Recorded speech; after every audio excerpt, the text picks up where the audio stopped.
Hey guys, this is Jen, and you're listening to 90 Day Fiancé Fridays.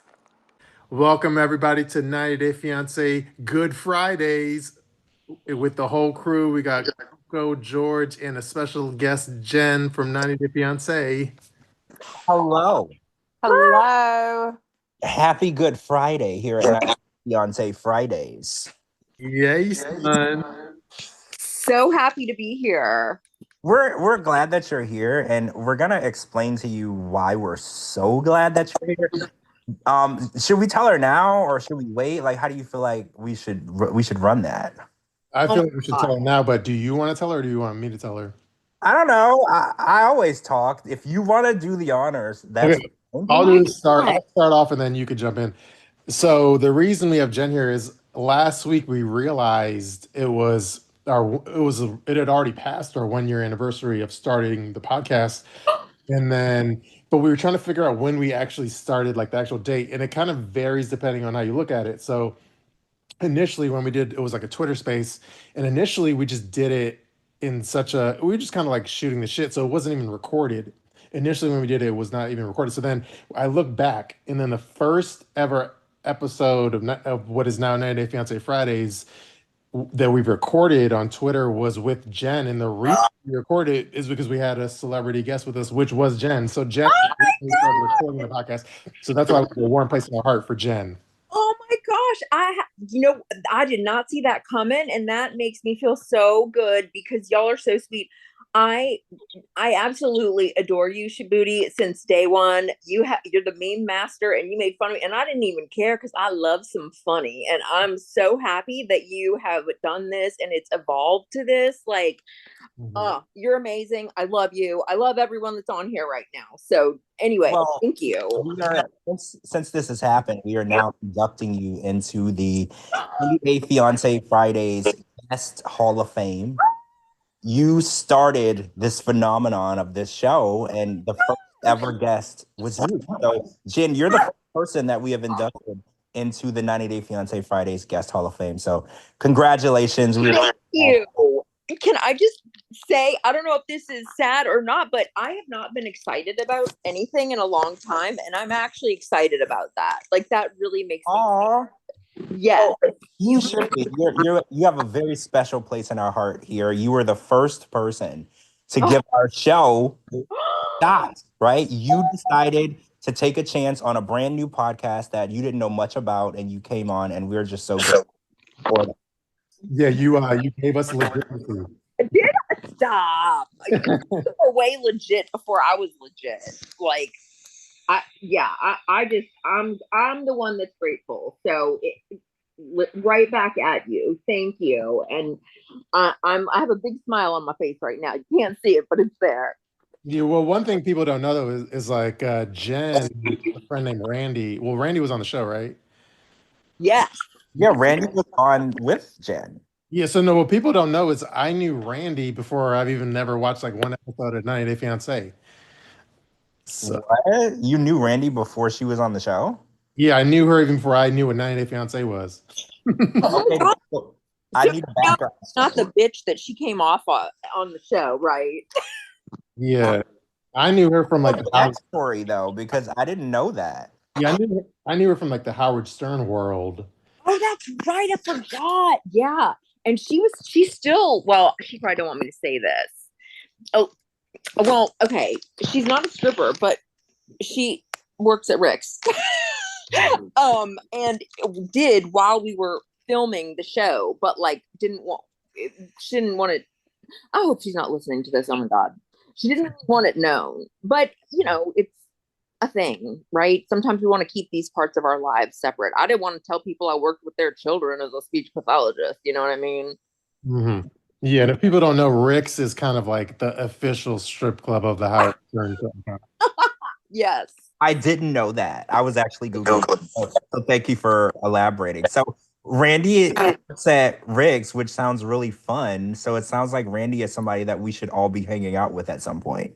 Oh, stories for days. She's like a manager there. The girls, I can't even speak on it because I don't want to get anybody in trouble, but breaking the law, like all kinds of stuff happens that she has to shut down, and it is so good. Like the tea is overwhelming. Yeah, I don't want to put her business out in the streets, but let's just say girls.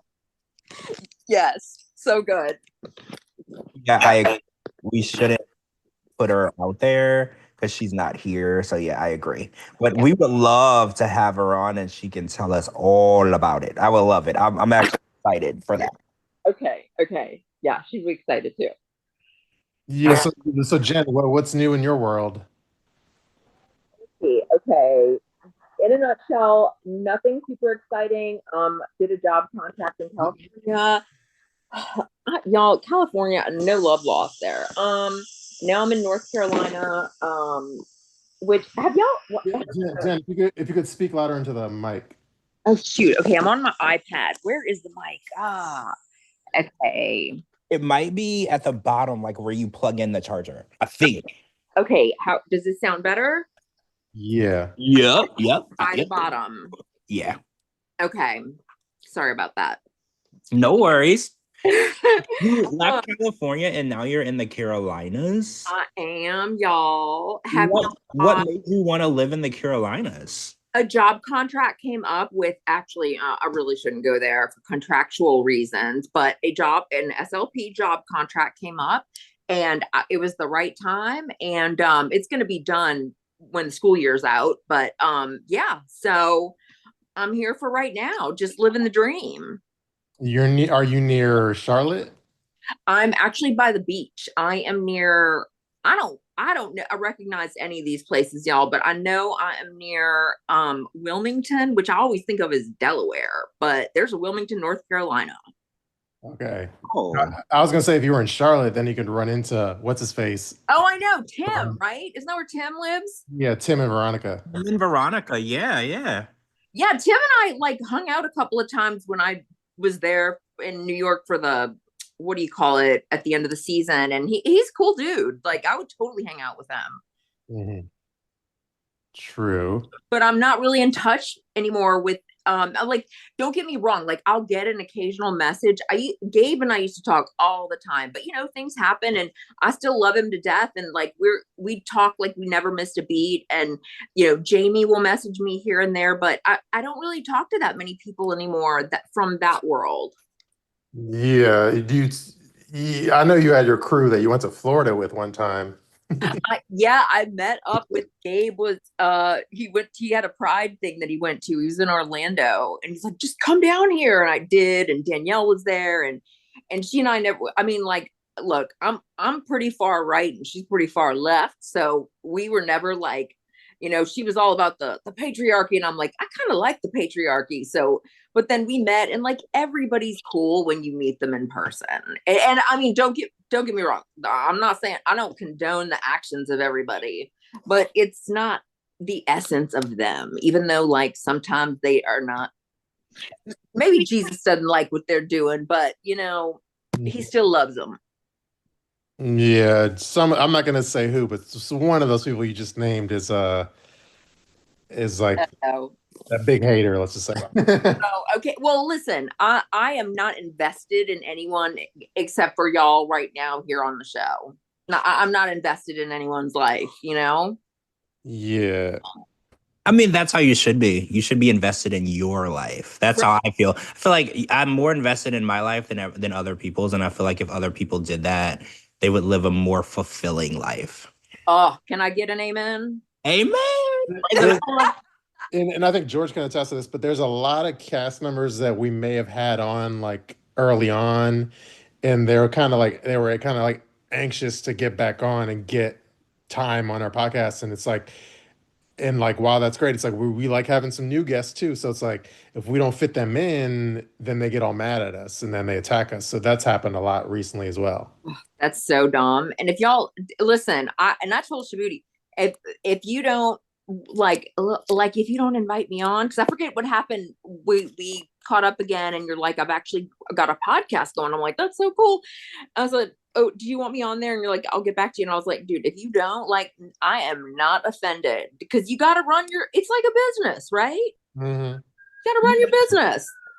Well, Yeah. if you're watching, like, remember Oprah or whatever show you're watching, she couldn't have Gayle King every week, right? Even though that was her best friend and she wanted to talk to her every day. It's a business. You have to have different people on every week. And it's nothing personal. You just can't have your best friend on every week, right? Like it's no one's gonna watch.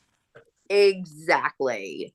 Yeah, no, and ever since we moved to Zoom, I know George is a little reluctant, but we've been having a lot of amazing guests on, so it's been pretty exciting. That's awesome. I'm just so super excited about this podcast thing. I mean, Well, Zoom is actually panning out really well. So wait, are you actually admitting that, George? it's panning out really well. So I told y'all in the beginning, if it didn't go well, I was gonna blame this on Shabooty. But now that it's going well, I would just like to say that this was completely my idea. And I was pushing him, and fighting him to do this. And now that it's done, you guys can all thank me. Okay. you're welcome. Oh my God, I'm so lying, Jim.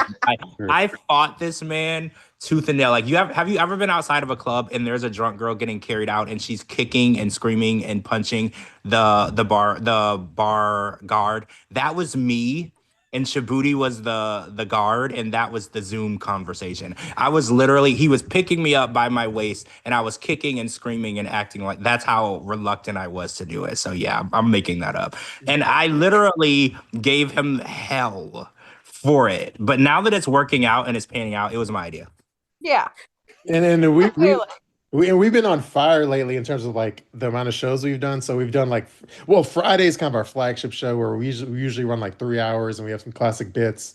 Well, one of our best bits that I'm telling you is like the quality of the bit is like worthy of like mainstream radio of like Sirius XM or something. But we always end the show with like these 1-star strip club reviews that are freaking hilarious, that are like godly funny. And so I love it. Yeah, they're just classic bits that are so good quality that we end on Fridays with that. And then, so Friday's kind of like our flagship 3-hour show. And then we do a Sunday show, which is kind of like a wrap up of the 90-Day Fiancé episode that runs Sunday. And then lately we've done like a Monday show where after the tell all. And then we even did like an emergency podcast when Jasmine finally announced having her baby. So we did a baby emergency podcast to talk about the baby. Yeah, it was like a post baby shower show, I guess. Like we talked about the staged birth, right? We discussed it because I don't know if you know, but Jasmine did not give birth on March 19th. I don't know if you know that. I was hoping you were going to say she didn't actually give birth. Unfortunately, I can't say that because she did give birth to a child, unfortunately. Sorry to the kid. But exactly. So I mean, it wasn't on the date that they sold us. That was not the actual date. 21st. Why am I not surprised? Oh wait, was it the 21st? I thought it was the 19th. Okay, so they said it was March 21st is what it was. Yeah, it wasn't. It was much earlier than that. And we still haven't figured out the exact reason why they're inflating or changing the date of the birth, but we think it has to do with something that she may have filmed around the birth. 100%. Okay, I think I'm far enough out from my stuff and I have much less to do with the network than ever to say that everything is like has been filmed like a year before you see it. I mean, that's exaggerating to some extent, but yeah. Yeah, that's very accurate. 8 months to a year. And I think a lot of people have been wondering why it's such a huge gap, between the shows, because it's leaving a lot of room for spoilers and social media. And like, for instance, we just watched the Diaries episode last week of David and Annie with their in vitro. Oh my God. You gotta be kidding. The baby is already here. And when we were watching it, she was about to be, they were putting the embryo inside of her. And I was like, wow, this is really behind because the baby is like already here. Like, this is really crazy. And it's like, it's almost a point of, what's the point of airing this now? And then didn't you say the Mexico house may not air till like December? Well, that's not what I heard at first, but now I'm very confused. So yeah, now it seems like It's not. Well, I thought it was going to air directly after the Last Resort. That's what I was told. And then I found out that wasn't true.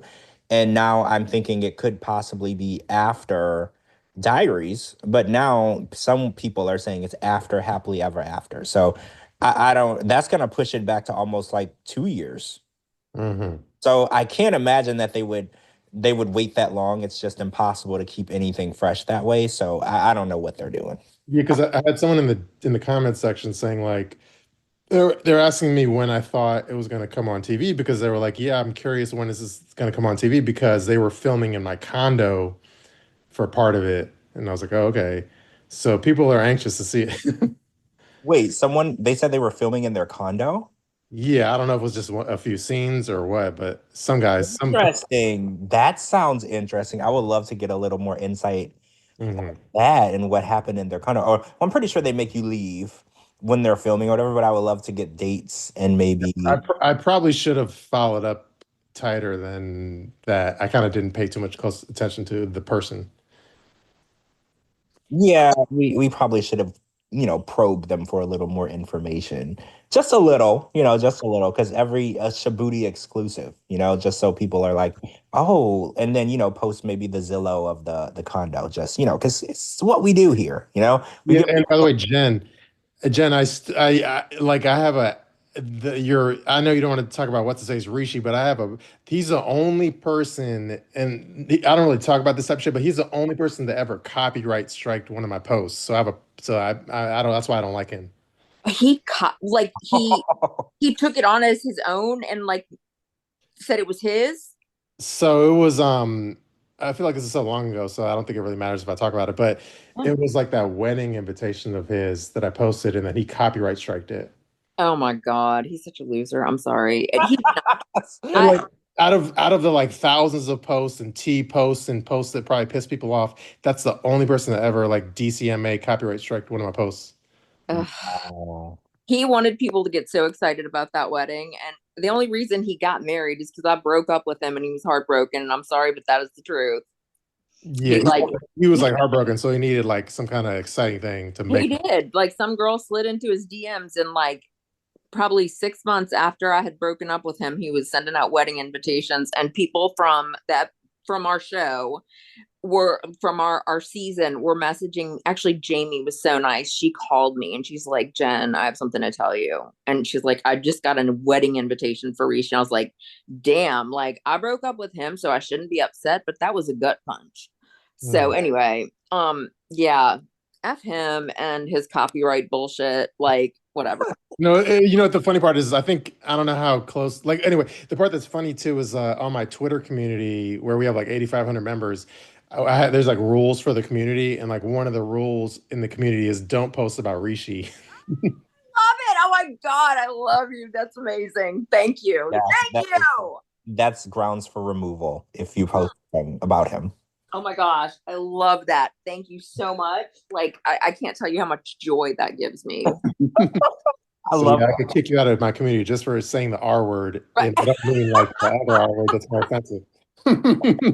Not tolerate it. It's intolerable behavior. Unacceptable.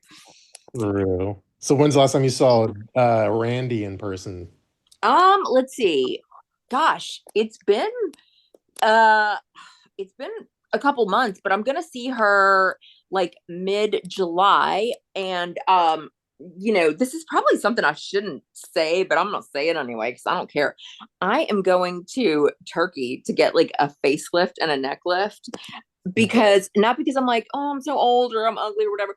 I just want to stay looking the same, and like, I deserve it. And I'm going to stay with her before I go, which will be very nice, so we can spend some time together.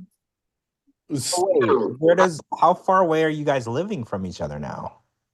I thought it was going to be a lot closer, because years ago when I lived in DC and she was in New York, this was like around 9/11. I would take the Chinese bus 4 hours to see her, and then we've lived all over, but sorry, I totally lost my train of thought. I know. I thought I was going to be a lot closer to DC.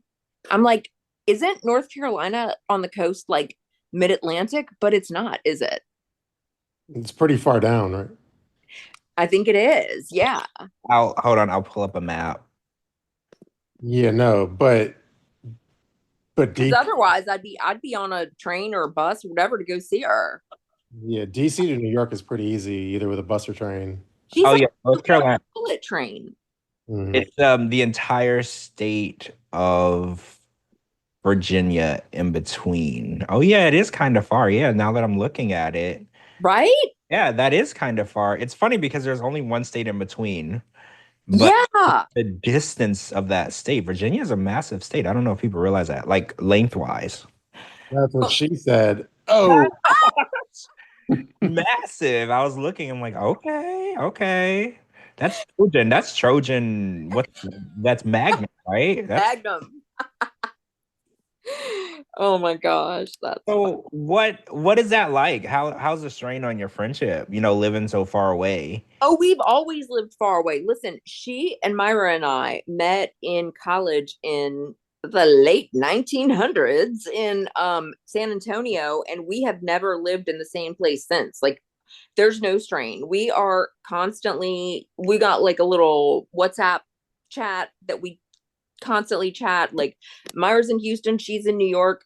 We've never lived in the same state since Texas all those years ago. Oh my gosh. Wow. Yeah, I love long distance, y'all. I'm not gonna lie. In so many ways, relationships, friendships. No, I shouldn't say that friendships. It would be nice to be able to see friends more often, but there's so much less pressure when it's long distance. You know what I'm saying? Yeah, that's true. Because some friends want to hang out every week, and you don't want to hang out every week. Like, I definitely understand that. Like, having the distance as an excuse, Yeah, it makes things so much easier. Because if you both live by each other and you keep canceling, then they right. make it personal. They're like, you just don't want to hang out with me. Right? Yeah, exactly. And it's like, no, just I don't know. I at a certain age, at least for me, I probably when I hit like 40, I was like, yeah, I'm good to just go home and hang out. Like, I don't need to go to the club. I don't need to go like whatever. I can talk to my friends. Like, we can text, whatever. Is Myra close to Randy too, or? They're both friends through me, but they've gotten ever since we filmed the show together 100 years ago. They've gotten a lot closer too. So yeah. You better watch out. They may become besties, and then they'll cut you out. But here's the thing: I'm not that person that's like, oh my god, they left me out. I'm the person that would be like, I'm glad that y'all have a tight friendship.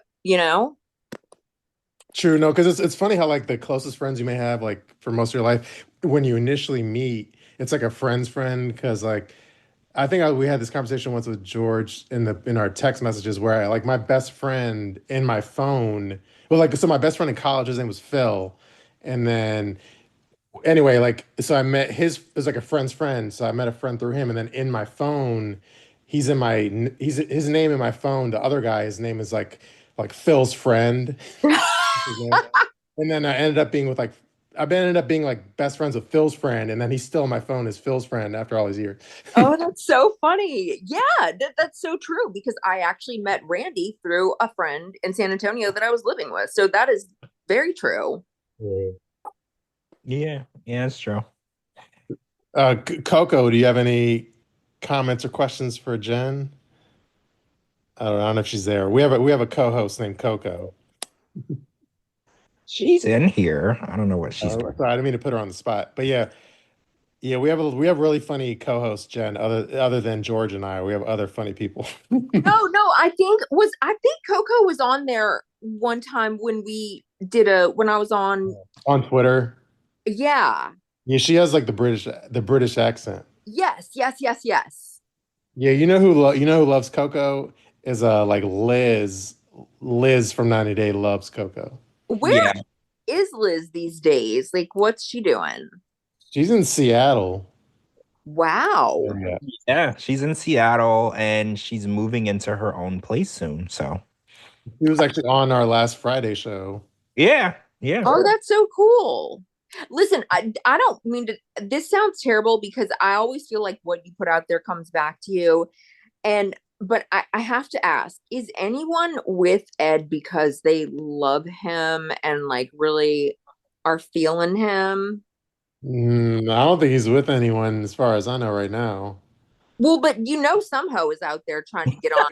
Well, he's Trying to gonna be on stay. 90 Day, he's gonna be on 90 Day Diaries, and it's gonna show his like bit where he proposed. There's one. It's obviously like a goof, but he was at like a restaurant, and then he proposed to some random chick, Ugh. paperclip ring. See, people, they just like flock to people that, you know what I'm saying? Like, just to get on the show, I'm sure. I'm not saying that Liz couldn't have liked him. I'm sure that he has redeemable qualities. Don't get me wrong. But it's just, if somebody was like, yeah, Angela's got it. I don't even know what's up with her, but Angela's got like this great hot new boyfriend. I'd be like, yeah, but does he like her for her? Mm-hmm. Mm. We've talked to Liz, and she's definitely vouched heavily for Ed and how she was in love with him at some point. But Okay. so maybe she was under that spell, but she definitely Right. snapped out of it. So Yeah, she did say she really genuinely wanted to be with him. I think for our minds, we don't understand it. Like I've never been able to comprehend why someone would genuinely want to be with him. So like say rip away the fame and the followers, I'm trying to like gauge what people are looking at and what they're getting. And I don't see without the money and the fame and the followers and the recognition, I really don't understand it. It's really hard for me to understand. Okay. Yeah. well, Amber Lee in the chat, she says he kind of stalked her and convinced her to go on the first date, right? Oh, they Yeah, wear you down. he kept showing up at Encontro and flirting with her is basically what happened. She was I think a waitress way back then, and he just would regularly show up at Encontro, and he would make sure he was sitting wherever she was waitressing, and he eventually just kept asking her out and flirting until she finally gave in, and unfortunately, you know Remember, George, we were looking at like Encontro restaurant reviews, and like one of the reviews said like they were kind of they were upset that their takeout order had a bunch of like Big Ed stickers in the back. And they were like, "What the fuck is this Big Ed sticker? I don't want this yes. sticker on my He food." became their like spokesperson, and people were like really disgusted. They were like, "Why is he?" Because also people said that they had stickers of him in the menu, like Mhm. a Wow. and they were like, "No, He's absolutely not." like the Encontro mascot, kind of unofficially. Unofficially, yeah, which I don't know, which is really strange, and I don't know. I get that they brought a lot of notoriety to the restaurant, like doing the show, and they actually filmed there, at the restaurant before. So I get it. Oh, yeah. Yeah, they filmed a few scenes of Liz working and Ed showing up at her job. So they kind of put the restaurant on the map. Anytime a business gets featured in a movie and a TV show, it changes things for them. It makes a huge opportunity for them. So I think at some point they were like, oh, let's pay homage to the guy who, made us a big deal. But the customers were like, get this man off of my to-go plate. No, they're like, I'm eating, so you want me to vomit? Like, what are you doing? So George, if you were in San Diego, is your first stop to go to Encontro and take photos, or what? No, not my first stop. I mean, I might go by there and see it, but no, it's not my first stop. It is a cool 90-day Landmark. landmark. Yeah, I was gonna say there's some cool 90-day landmarks that have been put on the map from the show. It's definitely on the list of places Well, that you should visit. I have to say I'm guilty of that, kind of like going to random ass places that are featured on the show. Encontro is definitely a bigger landmark, but I'll give you an example. When I was in like New York City last July, I took me and my homies. We went to Madam X, which was where Ashley filmed some scenes with Manuel or Miguel or whatever the fuck his name is. So we went to Madam X. Oh, was that the psychic place? It wasn't really. It was just like a little bar. It had like kind of like a reddish like lighting, and had like couches and stuff. And like some guy was hitting on Ashley. It's like, hey, you want to come on this couch and like I'll give you a back rub or something. But Oh, how weird. So what was the vibe in there? What was it like it was on the show, or was it different? it definitely was. I'll be like, it was definitely disappointing as far as like a vibe. Like I went in and it was probably because just because it's kind of empty. And then so we went in, it wasn't that exciting. But then I talked to the bartender, and then I asked him like, "Hey, do you?" Or I asked her, I was like, "Do you watch 90 Day Fiancé?" And then their first kind of question me were like, and I was told them, I'm like kind of like a blogger, like an influencer in the 90 Day Fiancé world. And they're like, "Are you so and so?" But they couldn't think of the name. But you know what the name they're trying to think of? They're trying to think of Yates. Oh no. Yeah, when I heard that, I was just like, "Oh my God, we gotta get out of here." I would have immediately left. Like I would have immediately walked out of that business. Like And then, yeah, no, we kind of immediately left, like soon after I had one drink. And then, but I will say, do you ever have this phenomenon where you're like at a bar or club, whatever, like a lounge or some shit, where, if you're with the guys, you ever have this phenomenon where it's like pretty empty and you decide to leave? So you close out your tab and you're literally, as you're walking out and you're like outside of the establishment, right as you're walking out, a bevy of beauties like walk in as you're leaving. And you're like, fuck, if I just waited like 30 more seconds, there's a ton of hot chicks walking in. You ever have that happen? yes, I have had that happen. It's you sit in there for hours and it's dead, and you decide to move on to the next bar. And yeah, as you're waiting on your car, valet, whatever, you see like all these people walk up, and it's usually like a concert lets out or something in the area lets out, and then all these people, yeah, this happens a lot. Yeah, and they walk in and you're like, fuck, I just missed the party. But that at that point though, you've already committed to leaving. So at that point you just gotta go.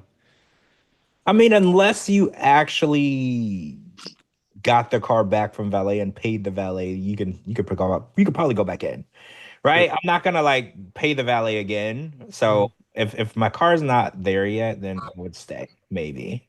Maybe, yeah. Well, that was in New York City, but there's no valet. But yeah, I understand. So anyway, yeah, I had that typical fan. Let's go to where it was featured on the show experience. Yeah, it's fun to see the locations on the show. A lot of times they're a little disappointing because they create a environment on the show for the locations that they're at that's not real. So when you get there, like you said, you realize that the place is actually dead and there's not much going on, but they create this ambiance of the location, and then when you really go there with no cameras, you're like, where'd the ambiance go? Like it's not the same. Yeah, like Jen can speak on it, but like when she's one of the few 90 Day people who have met in person aside from Liz, and we had like a long, super long lunch in New York City, and we were like talk. We definitely had a It was case. awesome. We definitely had a case of the Japanese, meaning like we couldn't stop yapping. Yes. And people made fun of our picture me in our picture, like just picked me apart, which made me really mad. So we have to get together again and take more photos. Yeah, it literally is probably, and this is a compliment. This is not like a negative thing. It was probably like the longest lunch I've had, but meaning like that's how good of a time I was having. Same. Like it flowed. It wasn't like we weren't like, yeah, it was great. I'm so glad that I did that. And Randy's like, man, I wish I would have gone. But I'm like, girl, his sister lives there. Y'all meet up someday, Mm. right? Doesn't your sister live there? Yeah, she's in Jersey now, but same difference. Yeah. Yeah. Oh yeah. But I mean, at the time she was in New York City. But yeah, no, yeah. So yeah, Jen and I were talking forever. We were just talking each other's heads off. But it was a great time. And like that's why, like, if I ever get like a hater, I'm like, well, why don't you go talk? Why don't you ask Jen, who's actually there That's in right. person, and she could vouch for me if you think I'm like, if you don't like me, well, you never met me, but Jen has. So why don't you go ask her and see what she thinks of me? That's right. And I'm still always like I'm like, he is so hot. Like, I don't know why he doesn't. Maybe you have a girlfriend or what? I don't know. I'm not trying to be in your business, but I'm like, I don't know why you don't put an actual picture of your face. And because, that's the thing when somebody puts like an emoji or what do you call avatar, people think, oh, they must not look good. And I'm like, oh, no, he is a good looking man and he's tall. Well, So, I still have our photo as like a pinned Instagram photo. All this. oh, yay. So yeah, and my three pinned Instagram posts are a photo with Jen and I, a photo with Liz and I, and then I had that like viral dog Big Ed meme that had like 250,000 likes. It was like my other pinned post. So those are the three pinned posts. Oh my gosh, that I feel very special. That's so sweet. I don't even know what's in my pinned post. Like I kind of am scared to check I go in and out of like Instagram and Facebook because sometimes I get, you know. I almost met Gino in person who like it didn't work out, but we're gonna meet soon, hopefully, because the fans are clamoring for Gino and I to meet in person. I cannot wait because I feel like there is so much more to that story. I, I'm sure Jasmine is a lovely person. And again, like, I don't want to judge someone for they themselves, the essence of them. I believe like we are all children of God, like we all have our good qualities, but the way she acts, no, thank you. That's hard to pass. I wish they would have let me be funny on the stupid what was that show that they hired us for and played the dumbest the commentary. Oh my god, what's it called? Oh, Pillow Talk. Yes. What a fucking travesty. Like we had such funny shit and they didn't play any of it. Yeah, they cut all your funny shit, right? Yes. They were like, oh no, it's like you're something about the network. And I'm like, people want to hear what they're thinking at home. And I'm pretty sure we nailed all the shit. But sorry, I digress. When we were auditioning to be on that, they were showing her and I just like went to town on her over exaggeration. I'm like, go get on a telenovela. Like, girl, you are made for Spanish soap opera. How did he put up with that? Yeah, and what's funny too is like when Jasmine goes on live, she like it's equivalent of like a subliminal tweet, but she like subliminally talks about me. So she doesn't say me same thing because she know I would like that. But she's like, yeah, there's certain bloggers but she swears my source for everything is like Gino. So she's like, there's a certain blogger who gets all of his information from Gino. So that's how he knew I was pregnant. But like, I'll go on record. Gino is not my source on anything really. So let me go on record. Well, she probably only posts about 100,000 times a day. Speaking of people that you're like, I just don't want to see their shit. I'm pretty sure she's one of the people that, you don't necessarily block them, but you're like, why am I getting this person's feed? Mm. And I'm just like, oh my gosh, there's too much of it. Like, go away. Yeah, so but she thinks like Gino's like leaking shit to me, and I'll go on record. I'm not a lot. People know me. I'm like a straight shooter. I'm the T King, so I don't lie. Like Gino does not say shit. He's mum as fuck. Like he doesn't break his NDA. He knows better. So I wish Gino would tell me more, not more, but tell me anything. He doesn't really say shit. So he's very quiet. So Jasmine is totally wrong on that. I believe you. TLC puts the fear of God in you if you, yeah. True. George, you there? Yeah. Yeah, I'm here. True. What else do we want to talk about? Well, hold on. Let me go back to the list up here. Oh yeah, Jen, we have a whole topics list if you want to like go through it with us. Oh my god. Okay, can I hear them? Because I don't watch reality TV, y'all. I know you hate me. But like I got a bunch of shows that I like, but none of them are reality. Or y'all have any non-reality TV shows you're talking about? It's all 90-day topics. Oh yeah, I guess it has to be because of the name, huh? Yeah, it's all 90 day for tonight at least. I want to talk about White Lotus and how it jumped the shark. Wait, I did watch White Lotus. I don't think Shabooty watched White Lotus though. Yeah, I don't watch it because my ex told me to watch it, and you like some of you are not the biggest fan of. I have never seen an episode. Yeah. The first 2 seasons were amazing. The most recent one, I don't think I'll ever watch it again. It's like they got there. It was so good. And I didn't watch it at first when people told me. I'm like, what is this dumb shit? And I finally watched it. I'm like, oh my God, I couldn't wait for the next. This last one, the only funny thing was Parker Posey's character. Oh my God, she was amazing. She's like, you want to live? Piper, no, there's a tsunami and I can't find my Lorazepam. She was so good. Nudism? You want to live in Taiwan? She was the best actress in the world. Like the world is obsessed with her, but without her carrying the season on her back, like how I described the way it ended. Do you know how you're lighting a firework and like 90% of the time the firework explodes and then 10% of the time it's a dud and it just goes foop, and nothing happens, it was a dud. Like Mhm. they built up all of this anticipation because everybody on the show it seemed like was in danger of being killed at some point. Yes. So at the end, we were waiting for all this anticipation and build up to be this insane. Because last season the way it ended, it was crazy, right? Because we signed up for Coolidge's character, and which P.S. killing her off basically killed the show.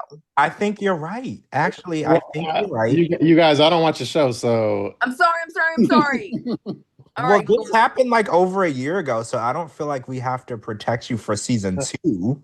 No, you have to protect me, but I don't know what you're talking about, Miss. Well, we were just saying how it was a lot of build up to nothing. Yes. I was so invested, and then when it ended, I was just like, that's it. I was waiting, and then when the massage therapist lady and her son were on the boat, remember after they got $1 million, and I was waiting for her boat to explode. I wish it would have, because she left Porn Chai, which, what a name, sorry, I digress. She didn't leave Porn Chai any money, like Tanya didn't leave her any money. I know. I was so disgusted with the lack of creativity with the end. I was just so angry. Yeah, the only thing I'll say is I like Walter Goggins. Who's that? I'm obsessed with him. Which one is he? Oh, the one with like his hairline's a little bit back. Oh, okay. So he's also on the Righteous Gemstones. Oh, he's the one that he wanted to kill his father or whatever. Yes. Okay. Yeah. He's such an amazing actor, and I don't know if you guys watch the Righteous Gemstones. He's Baby Billy on the Righteous Gemstones. This guy is like such a great actor. He literally came out of nowhere. I didn't know anything about him until I started watching these different shows. But this guy is freaking amazing. Yeah, and I want to watch The Righteous Gemstones because I am in love with Kenny Powers. What is his name? Oh my God. He's so freaking funny. Yeah, I know you're talking about, the comedian guy. Yes. What is his name? He was in I would have to Google Under. Anyway, I want to someone Google Kenny Powers. Yeah. But that's not his real name. Oh, his name is Danny McBride. Danny McBride. Oh my God, I fucking love him. Oh, I love him. Right? Oh my God, I would fuck him any day, anytime. I'm sorry, I can't believe I said that. We're recording. No, I wouldn't. Okay, yes, I would. Fucking over Walter Goggins. Oh my God, choose Walter over Danny. Come on. Yeah. Oh gosh. Okay, sorry. Jen, Walter or Danny? Danny. Walter. Oh, Walter? No, girl, Danny McBride. No, Walter. What? It's because Walter looks older, and I think he is older. Coco's in. The only thing I'll say as a straight male, I'm a bigger Walter fan. Yeah. Have you seen Eastbound and Down? Yeah, of course. Doesn't Danny have like a mullet and shit? Yes, and I will take his mullet loving I know those dudes. I grew up in New Orleans. You like it when a guy chews tobacco and spits it on the back of your neck. No, oh my God. What are you into? I don't know. Well, he's amazing on the Righteous Gemstones. That show is really funny though, and I really like it because y'all know I was raised in a weird religious cult, so it's so fun to watch the way that the mega church is run on the show. It's just really fun to see how these people are, because it's like I saw it from the inside how non-Christian Christians can be. It's really fun to watch like a show about that, because it reminds me so much of what I noticed growing up. Okay, a note taken. I will try to start watching it because I feel like anything Danny McBride touches turns to gold, so I am gonna give it a go. Well, can I give you a Walter Goggins show? Yes, yeah. Him too. Sorry, thank you. Yes, he was brilliant on White Lotus, and I know I've seen him in other stuff. Yeah, I know he's been in a million movies. He's been in movies and shit like that. But the more recent show that I watched him in that I'm a huge fan of is Fallout. That's where yeah. Oh my God, he's so good in that. Yeah. What is that on? What? Oh my God, Amazon Prime. Oh, okay, good. I have that. Well, don't get turned off by what I'm about to say, but it's based on a video game, but the show is amazing. Yeah. Okay. It's really good. Yeah. Oh, it's also really sad. Oh, okay. Don't tell me it's sad because I'll watch it. Oh wait, Everything. it's a cartoon? No, it's not a cartoon. It's like live action, but it's really good. It's based on a video game, but like the video game story is amazing. So obviously the It is. show It gonna be is. amazing because it's reflecting off an amazing story video game. So Okay. Okay, I don't- one last non 90-day topic. Can I just say I freaking loved all the Black Mirrors, and I've heard the most recent series, which Netflix was going to suck me back in. No, thank you, paying $27 a month. But I heard it sucks. Yeah, I haven't liked one episode of the new season, and they were hit and miss for me, but like out of like say 10 episodes, maybe one or two I didn't like in the past. I haven't liked one episode this season at all. Like I just don't like Well, Okay. here's my 2 cents. I haven't finished every episode of the new season, but from what I've seen everything except like 2 episodes. And overall, I'll say based on that, I like it better than the previous season. Really? you're in the 1% because I thought it was awful. Like it was so awful. I don't know, but I purposely watched like the popular episodes first. I jumped around, so I saw Okay. like, the more popular episodes, and the two I haven't watched are probably the most duds of the season. So those are the two I haven't watched yet. Okay. I mean, if you go back and look at the original seasons, or whatever, they're like almost prophetic Mhm. with the technology and stuff. And I don't know. I'm just saying. The one I watched last night was Eulogy, the one with what was it, Paul Giamatti? Oh, I haven't heard about it. I saw that one. I really disliked it. I really actually did. I thought it was sad. Wait, which one? Eulogy with Paul Giamatti. I haven't seen that one. Okay. Well, they're all basically sad, right? At the end, you're like, dang, that's dark, but very inventive and creative. Well, Yeah, the like- one where they were keeping his wife alive through that subscription service, Yeah. that was probably the one that I enjoyed the most Mhm. because it was so. I think my Okay, favorite what show is this? Black Mirror? Yeah. So I my haven't seen favorite. one episode. Oh, start at God. the beginning, girl. Start at the beginning and don't stop. It is like, it will blow Okay. your freaking mind. Nobody Yeah. has written like this. It is a whole different genre. Yeah, it's a religion the way 90 Days a religion. Okay. Yeah, it's All right. crazy. And I think my favorite one so far, though, it had to be the subscription service one. And I think Tracy Ellis Ross, she was like the lady that worked at the subscription service.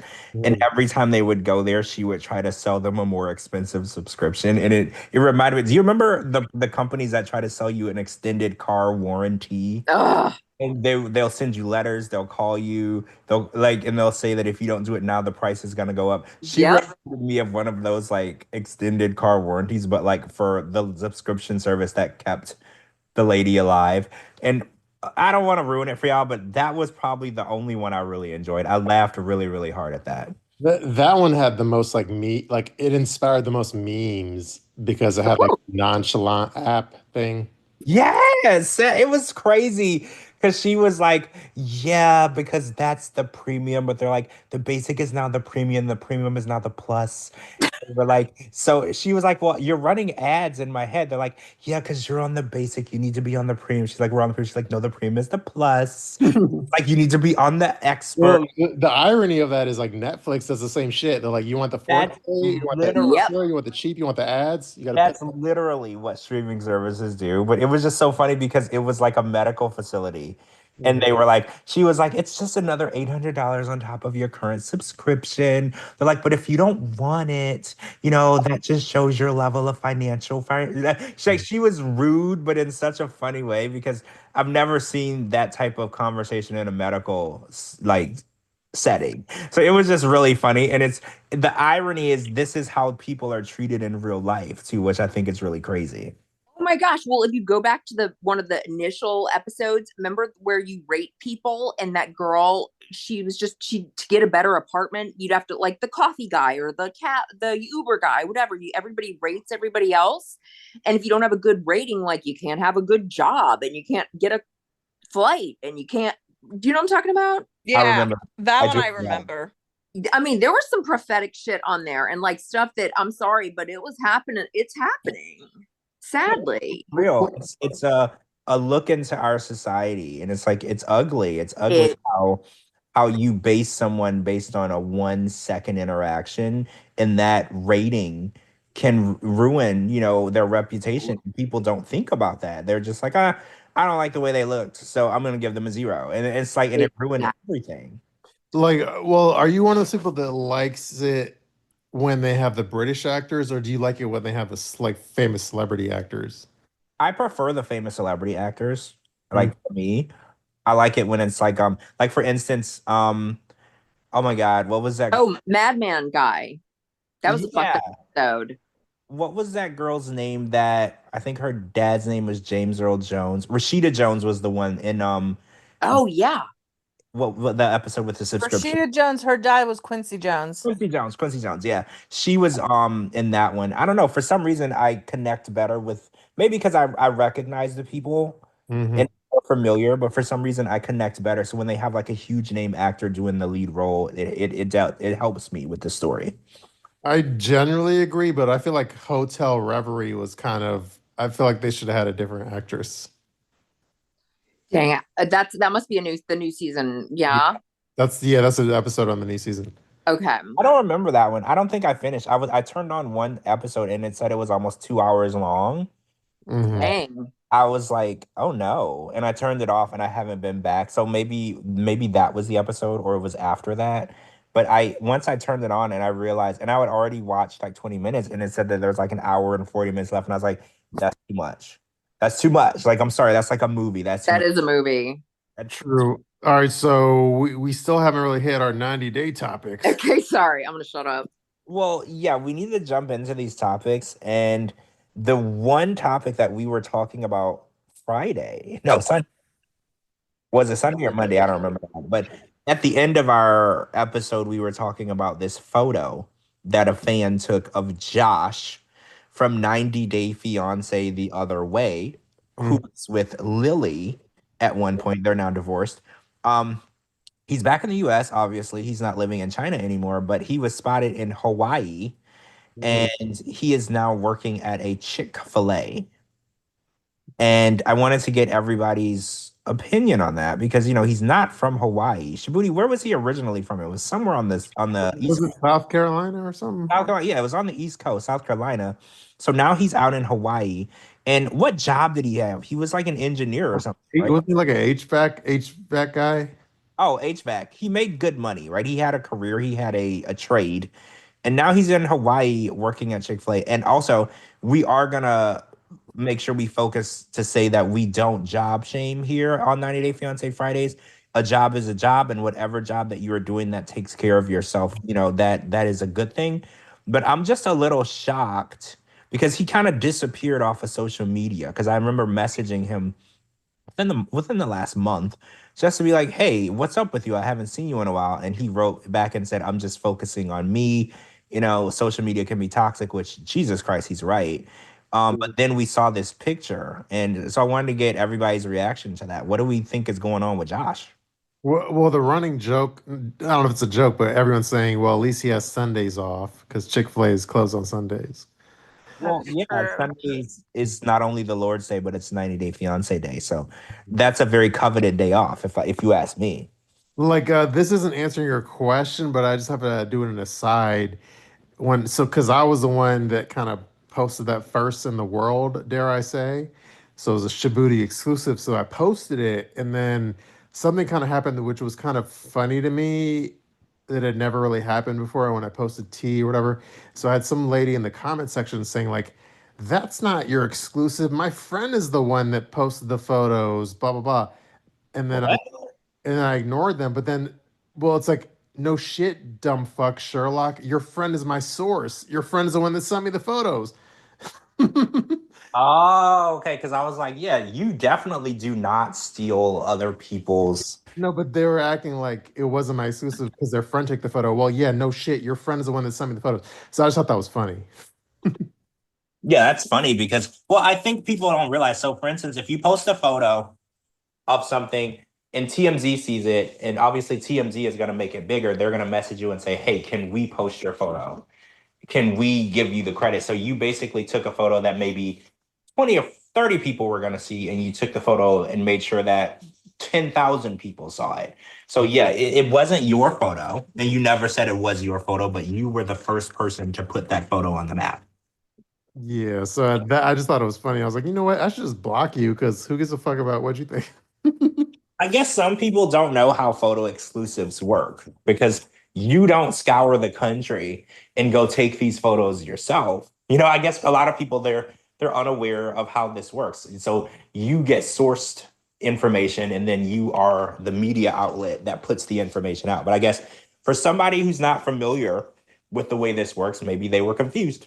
hmm But yeah, so that happened. But yeah, so what was the question on the table as far as actually Josh and his job? So what do you think about the fact that he's working at Chick-fil-A as, I think, a shift leader? Like, what's the deal with that? It's interesting. I mean, people were kind of goofing on him because he had a sugar mama with an elevator in the house, and now he's working Chick-fil-A. I mean, if he can make ends meet in Hawaii, I'm not gonna hate on him. So Hawaii's very expensive. yeah. So that was what I was wondering. Is he over there? Is there another sugar mama? And this is just something that he does on the side. Another thing somebody pointed out was, Hawaiians have, like they have the kind of Asian descent look. So he made that's his type. Oh yeah, that I definitely think that plays a part in why he's there. Mhm. It's a similar look about the women, right? I think it's for someone who likes that exotic look, it's along the lines of what he would like. I mean, do you think he's there for a woman? I guess I should. Okay, yeah, I mean, if we just had to get here, I mean, this is not like tea. This is just us like making up hypotheticals. But like, so here's a hypothetical. What if a super fan of the show, who's like some woman in Hawaii, saw him on the show and said, "Hey, you should come out to Hawaii, like live with me, and then I find you cute. We could build Legos together, and then maybe that could be it could be a fan that he like met." I think that's very possible. I definitely think he's there for a reason. And to say that he moved all the way to China for a woman, I don't see how he wouldn't move to Hawaii for a woman. Mhm. And we saw when he moved in with Lily, even though she had an elevator in her house, she still wanted him to be more independent. So him getting a job, maybe he was like, well, if I get a sugar mama, I still have to be a little independent and get a job. So maybe that's kind of the situation he's in. Like he's not in charge of paying the mortgage, but she probably looks at it as you got to at least go out and make something, you know? Mhm. So yeah, I feel like he's there probably for a woman, but again, I mean, I'm not gonna knock his hustle if he's willing to, if he can make the ends meet. More power to him. I mean, who wouldn't want to live in Hawaii? Well, I've also heard that Chick-fil-A pays above average wages. And then Yeah, like also, 19 an hour. and also isn't he like based on his like attire? Isn't he a manager? That's what they were saying because the managers dress a certain way. They said that he matched like a shift lead or manager position. And he's I don't want to say older, he's a mature person. Usually in fast food, the more mature you are, the more likely they'll put you in a management position. So, and if he's a manager at a Chick-fil-A, I think somebody told me that managers at Chick-fil-A can make up to like 100 grand or something ridiculously high. So if he isn't there for a woman, he's probably able to make ends meet on his own just working at Chick-fil-A. I mean, yeah, if he's making that much money, then maybe the joke's on us, or at least on me. Well, yeah, I was gonna say maybe we should all be working at Chick-fil-A. Gina, can you get us some management salaries for Chick-fil-A in Hawaii? I'm just curious. Yeah, I'll do that. I'm on it right now. Chat GPT might know too. Because I'm just curious, and then I want to know like how much it costs to rent a place in Hawaii, because it is such an expensive place. It's a vacation destination. So I'm wondering, what would bring him there of all places? Because he was living with his folks, remember, back in South Carolina, and that's free. So what I'll do is I will look at apartments near the Chick-fil-A. I don't know which location, but Google search. And then I can establish like one bedroom or rental apartments from there. And then I will find out the salary ranges are for a shift lead at I was gonna say Chipotle at Chick-fil-A. So we don't have that here, but they make awesome strawberry milk. So wait. Did you say y'all don't have Chick-fil-A? no. Oh, I'm sorry. That I know. sucks. That's like I know. horrible. But you've had it before. I know. You've been to the US and Yeah. ate it. Okay, good. Yeah. So connecting airports or whatnot. Yeah. I've had it Oh before. yeah, they do have them at the airport. Okay, cool. Because it's a really good, like a lot of our fast food is not worth like getting on a plane for, but Chick-fil-A is. It totally is. Yeah. Chick-fil-A. Strawberry milkshakes. And then when you're at LAX, you got to go to In-N-Out Burger. Oh my God, every single time. Yes. Yeah. With animal fries. There's actually an In-N-Out right by LAX that I go to. No, that's what I'm talking about. That's the infamous In-N-Out. Yeah, I go there. I park and I take pictures in the parking lot every single time. And actually, if you time it right, you can get an airplane flying right over your head. In the background of your picture, and it'll have the In-N-Out sign, and there's an airplane because it's literally on top of LAX. It's like an amazing photo shoot. Yeah, I've been out there, and I want to say thank you, Activision, for flying me out to LA one time. Thank you, Activision. Oh, Activision. I'm impressed. So they flew you out, huh? Yeah, you think I'm just a 90-day guy, man? I got eggs in many baskets. No, Dang. I never He thought. makes more than I do. Wait, so you Your annual salary for a shift leader in Hawaii can be around 81,000. Okay. So the people that were goofing on him, y'all owe him an apology. Because a lot of people in the US are not making 81,000. So that's amazing. So it's approximately $20 an hour, which is 26% above the national average. Oh, that's very impressive. That's a decent salary if I can say, like for a shift lead, because there's managers above you. Because okay, so let's do a little background. Back in the day, I used to manage a Taco Bell Pizza Hut as a general manager, and it was a TPX, is what we called them back in the day. And my salary was $61,000, and I managed 2 restaurants at the same time. So, and that was the highest manager in the building. So imagine he's a shift lead and he's making 81 grand. Like he's definitely pulling in the money. Yeah, maybe that's why he wasn't fazed by the social media posts. He's like, y'all could talk about me all y'all want. I'm collecting the money and I'm chilling. I know, right? That's how I feel when I have haters and I'm like, oh, there's haters talking about me. And then I check my bank account and I was like, oh shit, I'm still rich. So I really don't care. That's probably how he's like, yeah, y'all can laugh all you want. I'm in Hawaii, bitch. You know, like I'm in Hawaii. Y'all can laugh all you want. Like you assholes that are, watching 90 Day talking shit. Y'all aren't in paradise, but I am. Exactly. I'm very envious. He's making good money. He's living in a beautiful beach paradise. He's got it made. So, based on that salary, he doesn't even have to be there for a woman. I think in this situation, I don't think Josh moves without a woman. So I think there's definitely a woman in that situation, but maybe he's moved away from sugar mamas. Maybe he's a sugar daddy now. And because, there's more security in being a sugar daddy than there is a sugar mama. Because a sugar mama could wake up one day and decide she just don't want you anymore. But if you're the sugar daddy, you're in control. So maybe that's the role he's taking on now. Yeah, so that's the Josh T. And if you haven't seen the photo, go to my Instagram at Shabooty.com. Yeah, you got to go look at the photo. You definitely can't mistaken. You can't be like, that might be him. It's most definitely him. You can tell. It's definitely Josh. Yeah, it's funny is the person that sent it to me, they asked me like, hey, they asked me, do you pay for like pictures or scoops? And I was like, no. And then they sent it to me anyway. Also, they think you're like TMZ. And it's like, the answer is no, because I don't really make money like off of my 90-day shtick. But if in the future I did, sure, I would consider it. But right now it ain't even that kind of party. Sorry, honey. Well, maybe if you start up like a Shabooty.com website and you do like a gossip site, you could start charging. Because back in the day, I'm going to age myself, I was at a hotel, the Ritz-Carlton actually, and Matthew Fox was at the same hotel. So we were all going out. And side note, Matthew Fox and I weren't hanging out. We were just at the same hotel. We happened to be both waiting on our cars at the valet at the same time. And he got onto a party bus. And the party bus was not for him, I guess. It wasn't his car. He thought it was. He was a little drunk. And the bus driver asked him to get off the bus. And he in turn punched her in the face. So I saw this whole thing happen in front of me. And right before this happened, we were both standing next to each other. We were talking. We took some photos together. We had a conversation. And then afterward, I posted my photo online, and TMZ messaged me, and they were like, "Hey, when did you take this?" And I was like, "Oh, it's like 1 o'clock." And they were like, "So yeah, at 1:26, he punched this lady in the face." I was like, "Oh yeah, I know." And they were like, "How much for the photo?" And I was like, "What do you mean?" They were like, "Delete your post." They're like, "How much do you want?" And I was like, "Oh, I don't know. I've never sold a photo." They're like, "Okay, we need to do this now." They're like, "We'll send you $500 right now, PayPal. Delete your photo." And that was my first like time realizing that TMZ was paying people for photos. I didn't even know that. I had no idea that this was happening. Mm-hmm.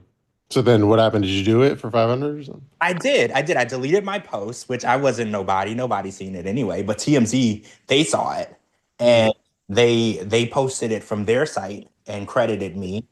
And well, my face was in it. So they posted it from their site and they put my name and they credit me and everything. And the photo went viral because he actually had to go to court for this and he got into a lot of trouble because he punched a woman in the face. So it was a huge deal.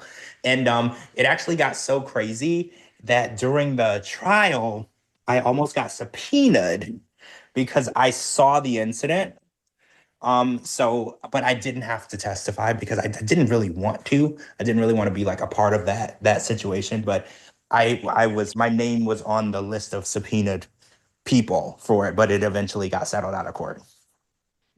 Who was that? Who was the person again?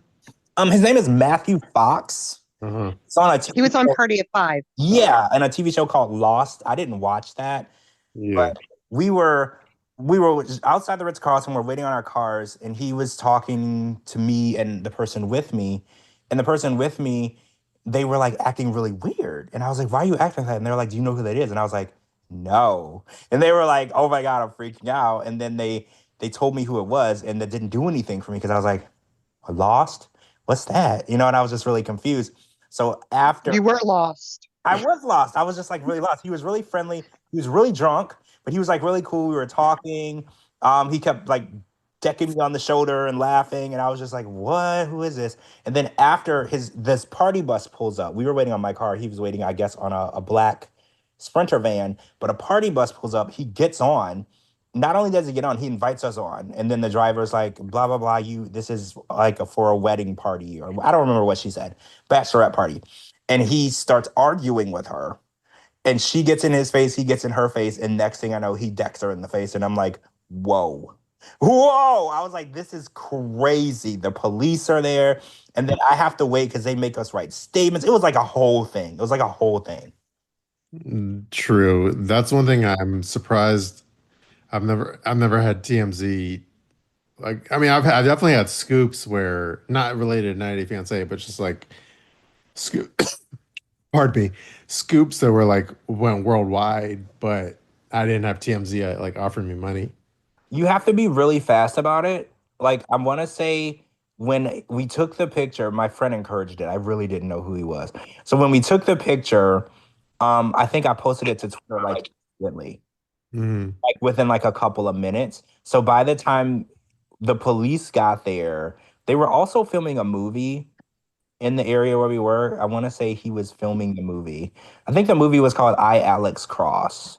And he was actually in town filming that movie. So when the word got out, TMZ got the information really fast. And when they Googled his name, the photo that I had just posted came up and they realized it was in front of the hotel where the actual thing took place. They worked so fast. Mhm. Before I even got home from the event that I was at, they had already DM'd me about the photo. And they were like, first of all, you have to take it down because they were like, we don't repost anything. So like you have to take it down. Then secondly, they're like, we'll pay you, they said name a price. I was stupid. I probably could have asked for way more because this was the only actual photo of him like 2 minutes before it happened, other than his mugshot or whatever. So I was just like, okay, I don't know. So I probably could have gotten more, but I was dumb to the situation. You were naive. Yes, I was very naive. I was confused at why they wanted to buy my photo. And then Mhm. afterward, they sent me like a document that said that I couldn't post it anywhere. It belonged like it was their property. It's their property. Yeah, so they were like, you can't go post this. It can't be a profile picture. Like we're purchasing it from you. And it's funny because this was so many years ago. I could probably post a picture now. They would never know. Like because it doesn't matter anymore. But yeah, True. You Good, do a throwback have, picture. haven't you been on like TMZ Live? Oh my gosh, I used to be a correspondent on TMZ Live regularly. I've been on the show, I don't know, lots of times. Probably 20 It's times. funny because I'm listening to you guys, obviously, and TMZ Live is on my TV as well, Oh, that's so on a very low. crazy. Yeah, I used to be a TMZ Live correspondent. Wait, Coco, what did you just post? It says, Some Yelp link. yeah, I wonder what that is. Oh, wait, some Amber Lee says if you live in Arkansas and 80,000 a year sounds amazing here in LA. Well, yeah, 80,000 a year in LA, you're gonna live underneath a bridge.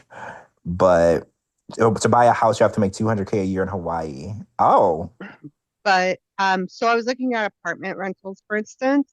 Some are like lower range, like 600, 700, 800, and then they range from like 1,000 to like 5,000 a month. oh. So yeah, he's doing fine. If he's paying 2,000 a month in rent, he's doing fine. Yeah, even like I guess like I put in the address on Zillow of a Chick-fil-A, but it didn't come up with hits, so I'm like, okay, screw it. I'm gonna put Honolulu and see what comes up. Interest. Our review talks about the manager. Wait, is this review Coco Puff? Is this review of the Chick-fil-A? There's two Chick-fil-A's in Honolulu though, so we don't know which one he's actually working at. Well, I could read while we're here. I could read the 1-star review. So I'll read it real quick. Okay. Yeah. Okay. It says, quote. This is from Calvin from 25 days ago, so it could be when he was working there. It's a. Pardon me. I'm sorry. I have a cough. Um, it says, I ordered dinner tonight for my family. When I arrived home, I noticed that the complete order was wrong. I had to drive all the way back to the location. The manager, he refused to provide me his name.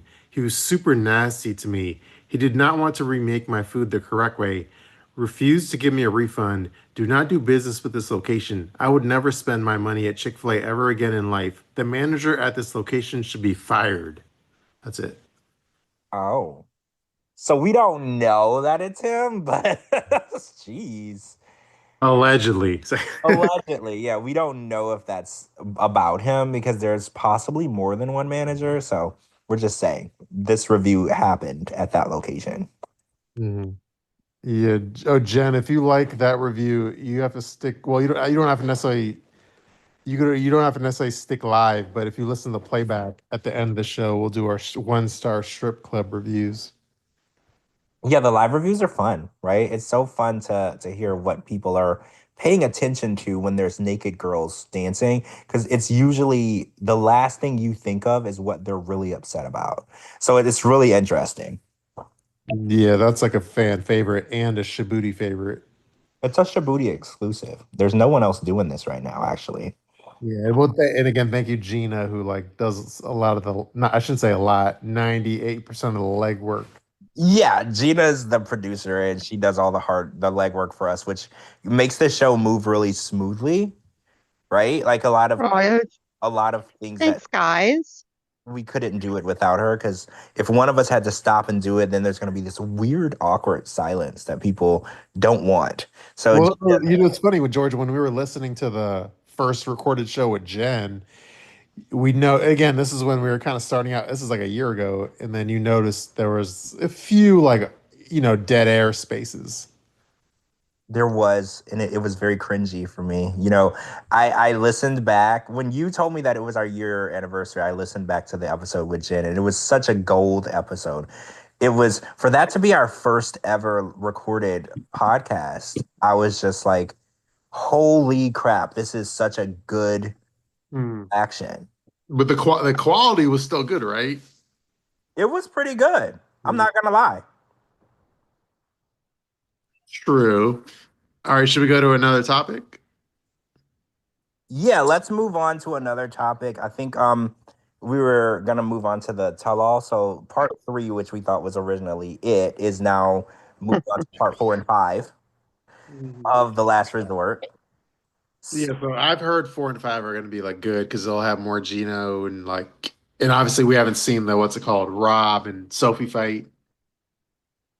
Yeah, so here's what I've heard.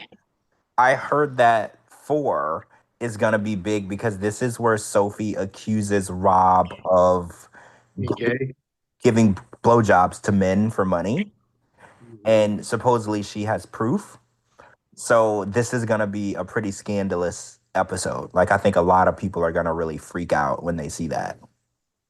Yeah, that's what I didn't know about that part, but I've heard I just know I've heard that episode 4 should be good.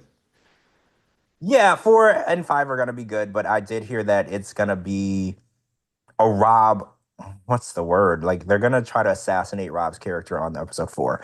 Like Sophie and Jasmine are gonna try to team up, and they're gonna come after Rob, which I think is it's crazy because Rob has definitely been the voice for everyone this season. He's been saying exactly what we've been thinking. So I do think that him getting attacked is gonna suck because I feel like he hasn't done anything wrong. I think he's just been telling and calling it how he sees it. But they are gonna come after him and attack him in this episode. And a lot of people are telling Rob they're like, stay off of social media after this airs because it's not gonna be an easy thing for him to deal with. When the gay stuff comes out or what? Yeah, he's very, very bothered by it. The gay comments and the allegations, he's really bothered by it, which, he should be. But, I do think that the way that he reacts to it and how he keeps saying, I'm not gay, I'm not gay, I'm not gay. If you're not and you've said it, I don't feel like you have to keep explaining yourself.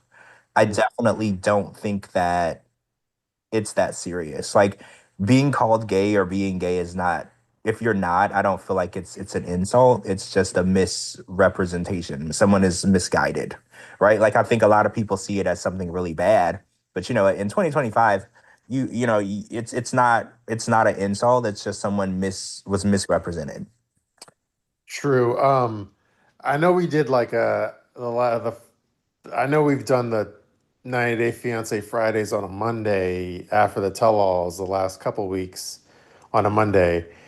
Um, well, here's my question to you. This is more of a programming note slash topic. If we did it, I know obviously everyone would want to hear it as soon as possible, which would be recorded on a Monday and available Tuesday. But if we recorded it on a Tuesday, would we be able to do the recording earlier than if we did it on a Monday?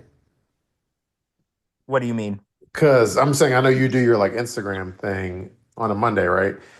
Like pre-record it. I'm saying if we did it on a Tuesday, could we do it earlier in the time frame?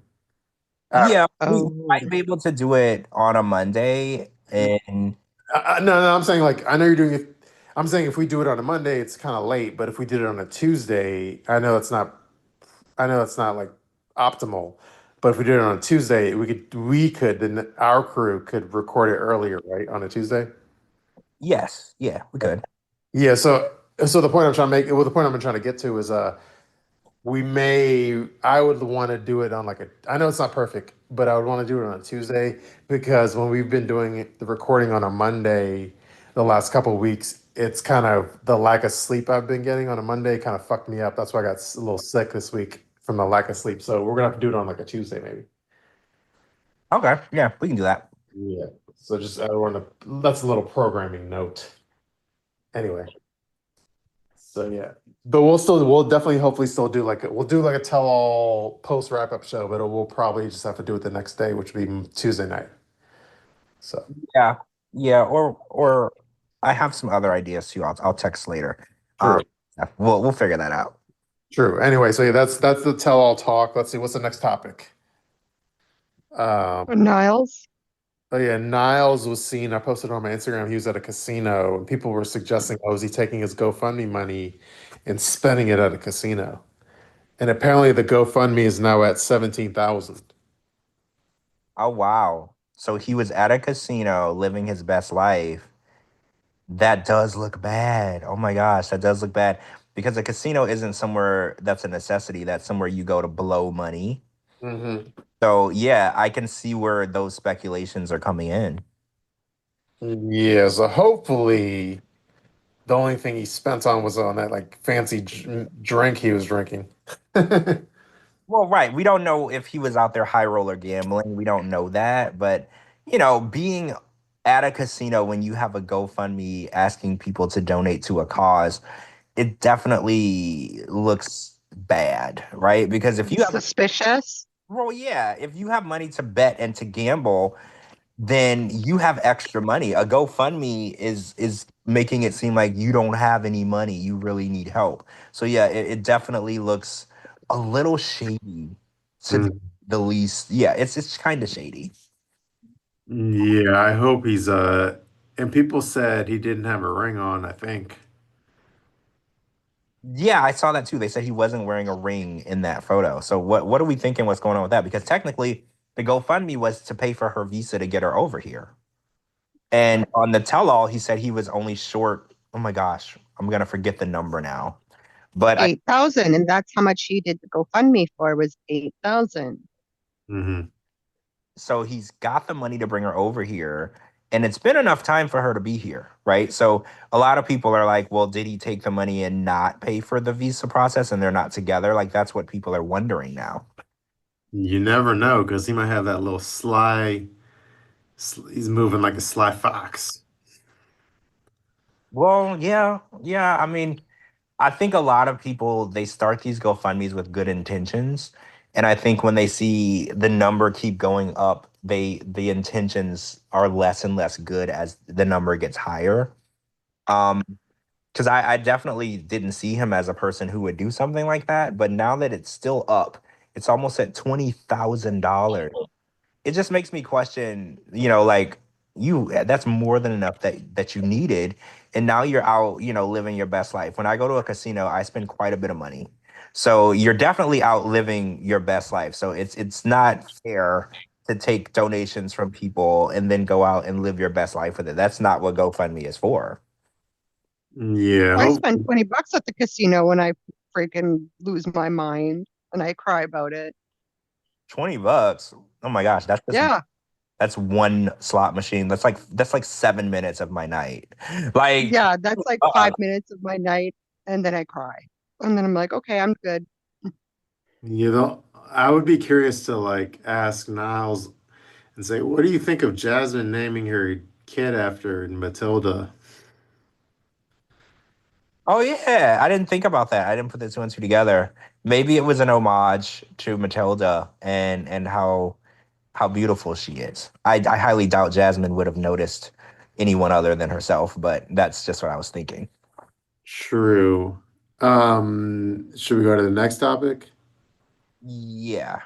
Or do you want to introduce it or me?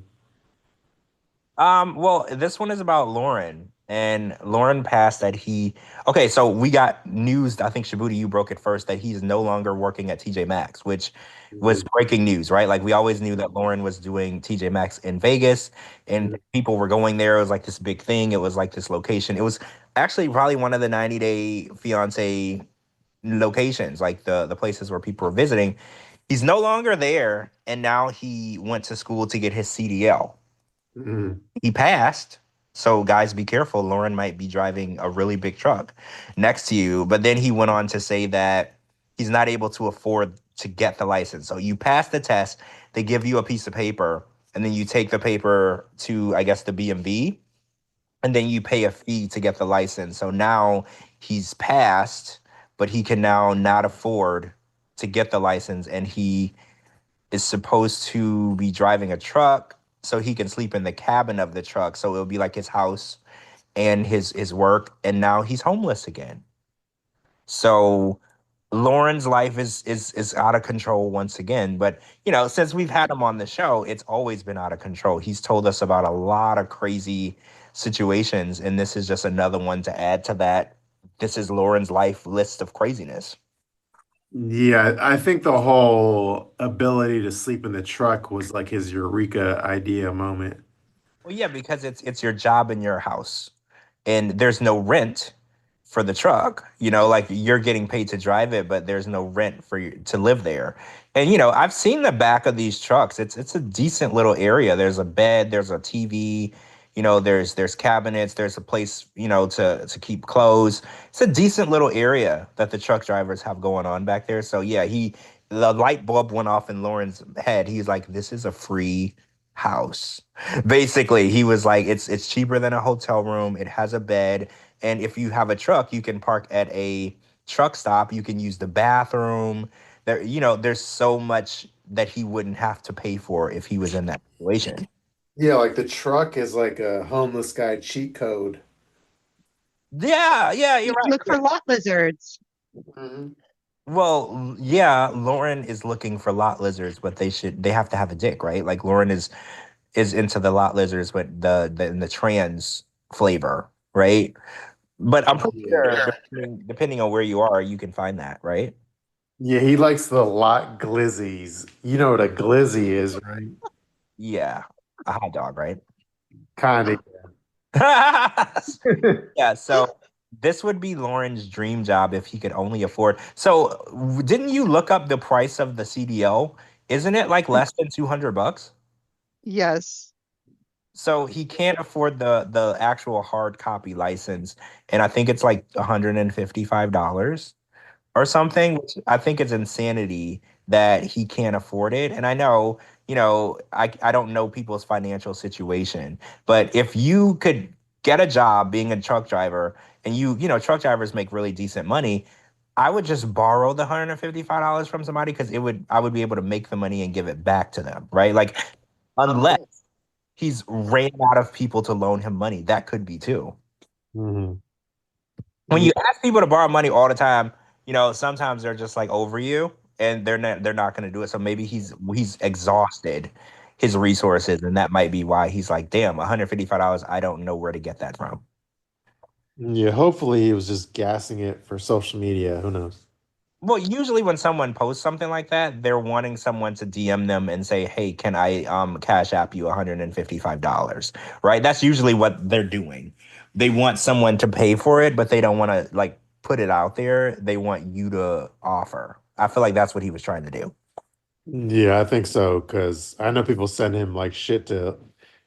They sent him like spicy shit, so to shove up his ass or down his mouth. So Yeah, like yeah. He makes fans engage with him like that. Yeah, they send him weird stuff to eat and stuff. So yeah, I think that him saying like, "Oh, I can't afford this," that's just like read between the lines, send me the money so I can do this, right? I feel like that's what's going on. Yeah. All right. Well, that's Lauren. Let's keep buzzing through our topics. Oh, so apparently Dempsey is selling the van, Yeah. which Statler claims that she has never received any money for. So Statler says that she bought the van outright. Like it was all her money and Statler never paid anything. Isn't that what Statler's been saying? Dempsey has been saying something different. Dempsey has been saying that she did put money into it, and then there's kind of been a dispute between the two of them. But I think we can all agree that the real story is Dempsey paid less than Statler for the van. I think that's where it all boiled down. So I think Statler put more money into it than Dempsey did, and I think Statler financed. So she's been paying on a van that she has no access to. Mm. So, and there's a passage. You want me to read it real quick? Yeah, let's read what Statler had to say, and then we'll get into that. Okay, it says, waking up to find out from a viewer that my ex has put the van on the market. Parentheses, the cutting board is the one my best friend made for me by hand. My ex has refused any of my to return. Sorry, my ex has refused to return any of my things aside from my two teddies, and she's still not paid me any of the $19,000 I'm owed. May karma give us both everything we deserve. Wow. So, do you think that when she sells the van that she is going to offer her any money, or do you think she doesn't care? I feel like it all depends on like social media pressures. If the social media pressure is hot, maybe she'll return some money. But if the social media pressure dies down, I don't think she gives a rat's ass. I know, right? It's crazy. I mean, because this has been going on for years. This dispute of this van has been going on for years, and she obviously hasn't made one single payment to Statler. So I don't think she's really worried about it. I feel like she looks at it as your loss. Like, oh well, you shouldn't have invested in this with me. And I feel like Dempsey. It's funny because when we first met Dempsey, she seemed really sweet, and she seemed like a pretty decent, fair person. But it does seem like, in some ways, she's doing some kind of vindictive stuff towards Statler. Because Statler mentioned that, she wouldn't send her back certain things. She had to get online and pressure her to send back some of her belongings and everything. And it's like, when you break up, what am I going to do with your stuff? I don't want it. I would send it back to you, right? So the fact that she had to pressure her just to get back her stuff is crazy. And then the part of the Instagram post that I pointed out in the caption, but that I found funny was because like Statler's known for being like I know it's like an overused term, but she's like neuro, quote unquote, neuro spicy. And then I thought, and she's kind of quirky. So then I thought it was funny that the website that Dempsey was selling the van on was called like Quirky Campers. Quirky campers? That's crazy. I didn't realize that. That's interesting. Even Statler didn't realize it until I put it out in my post. She's like, "Oh my god, that's hilarious." I don't know if she said it's hilarious, but she's like, "Oh my god, that's brilliant that you like saw that." It is. See, you always find things that the normal eye would miss. And that's why you're where you are today. You catch things that other people look right over. Because I never would have noticed it, but that is so intricate to the storyline. So it makes sense to even to see that because I missed it. Yeah, it's comedically intricate that I caught. Quirky campers. I actually love that. That's hilarious. I just thought that was funny. It was like almost like a slap in the face. It's like, damn. Oh, so Coco Puff wants to know if Statler still does a podcast or did she stop? That's an excellent question. She did a podcast and it was kind of everywhere for a while. And now I haven't heard anything else about it. So I'm going to say she probably hasn't done one recently, right? Okay, so while we're talking, I pulled it up, and the last episode was January 26th. Oh, I mean, not that long ago. So she made it pretty far. She said that she was sinking a lot of money into it. I remember that was what she was saying. Yeah, so the last episode was January 26th, but so we didn't talk about it publicly, but it kind of internally, we talked about it. And kind of one of the things I saw coming from a mile away is, and again, I love Statler, so this isn't like an anti-Statler comment, but one thing I noticed was she has like a guest-driven show where she's like flying to guests around the country, like that's fun in the beginning when you go in a couple places here and there, right? When this podcast is brand new, but like a couple months down the road, not only financially but just like production wise or producer wise, it's like a burden to find your next guest and fly to them. So I felt like if you don't have a show that can be popping on its own without any guests, if it's just guest driven, it's gonna burn out and phase out. So that was what I was surmising. Well, yeah, I think, you know what? We did have this conversation because I think I was saying you have to have a show that you can maintain without a guest. If your show is only listenable or watchable if you have a guest every single time, it's going to be impossible to maintain. You can't always have a guest. It's not going to be, scheduling feasible financially. There's always going to be a reason that will withhold a guest each time. So if she wasn't able to keep an audience engaged, just her, or maybe like get a co-host that lives locally that she could record with, I do think that she was trying to run a podcast that would have been like sponsored by a company. Like there are podcasts out there that are sponsored by companies and they have a budget. They can travel, they pay their guests, because they bring in a lot of revenue. She started out as though she was one of those, and I think that she drained her bank account in the process because she expected a lot of people on Patreon to support this travel and putting people in hotels and flying her across the country. That is something that podcasts do, but, podcasts that are making hundreds to thousands and millions of dollars, not one that you just started. Yeah, so yeah, I don't know what the deal is. I haven't really talked to her about it, but so she hasn't done one since January. So that's the whole situation. But my advice to her would be reduce your expenses, try to make a podcast that isn't obviously guests are amazing but I would look at guests as almost like, okay, we're lucky to have these guests, but can we have the podcast like being popular without any guests? So it's always so the guest would be like a cherry on top. Well, right. Having a guest is a special occasion. It's not every week. And if you build a podcast where having a guest every week is the only selling point, you're eventually going to burn out, right? Financially, And also scheduling wise, you have to make sure someone is always going to be there. And when you're dealing with people who have other things going on, they might cancel at the last minute, and then you don't have anybody. Then you're canceling shows and you're wasting money. So yeah, I think that she went about it the wrong way. You know, you build your audience, you build your repeat listeners, and then when you start making money or you create a revenue stream, then you can start, flying people in. True. All right, so that's a Statler topic.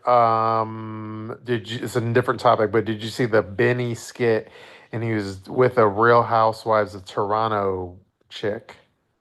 Okay, so I saw the skit. I did not know that she was a Real Housewife of Toronto. I don't watch any of the housewife shows, but I did see the skit and I was really confused because I was like, what's going on here? Like what is the point of this video? And he was like dancing and fanning her with like this big feather. And I was just really confused at what was going on. I don't know. The only thing I know is I heard that again. I didn't. Well, obviously we've all heard of like the Real Housewives shows, even if we don't watch them. But I didn't realize there was a Real Housewives of Toronto like version. Yeah, I didn't. Gina, did you know this? No, because I don't watch Real Housewives. I know they filmed like maybe 1 or 2 seasons for Vancouver, and that was about it. I think my friend did one of the girls' insurance or saw her at some restaurants or some establishment, but that was about it. That didn't go far, and I couldn't even tell you who was in it.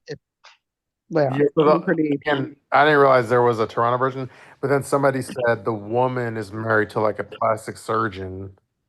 Mm, Oh, okay. That was like that reminds me of 90 Day. That would be like a typical 90-day thing, I feel. Yeah, yeah. But so anyway, yeah, I don't know what the whole deal was with the skit, but she's some Real Housewives of Toronto woman that's married to a plastic surgeon doing a skit with Binny and looks like Las Vegas Hotel. Yeah, I was very confused, and she's married. So again, I was I was like, I don't know what this is. Like, I don't know. Like, 'cause he's obviously not banging her. So I was like, I don't know what this is. I don't know what the point of this is. I think it was just like for engagement, I guess, but then people were kind of shitting on Binny. They're like, Binny looks like he's frumpy dumpy now and stuff. I don't know. What does that? Wait, what does that mean? That means like he's not in shape anymore. Oh, I didn't. Okay, I didn't. When I watched the video, I didn't think that. I thought he still looked in shape. I'll have to. Should I watch it again? What did you think? Did you think he was looking kind of chunky? Like it all depends on.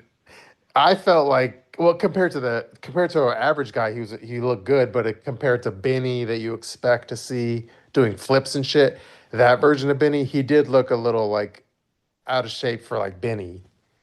Oh, interesting. Yeah. Because he was just on the Super Bowl, so he was working recently, right? Like he did that performance on the Super Bowl. So I don't know what's going on with him. I know that he was driving for Uber, right? And I know that he dances at some place in Vegas. I can't imagine when you dance that you can be out of shape because that's such a physical activity. And when you do it for work, you're always moving. So I can't imagine how you would be, anything but in your best shape when that's your job. Mm. So how do people feel? Do people love Benny in any form, or does he have to look like a chiseled god for people to love him? I don't know if women feel that way. Like, what if he did get chubby? Is that going to change anything? That's a question for the chat. Yeah, ladies, if Benny let himself go, is he still going to be Benny to you, or do you think he's losing the edge that you guys like him for? Because I know a lot of women like him for specific reasons, right? He's always been in tip-top shape. He's a dancer. He's an entertainer.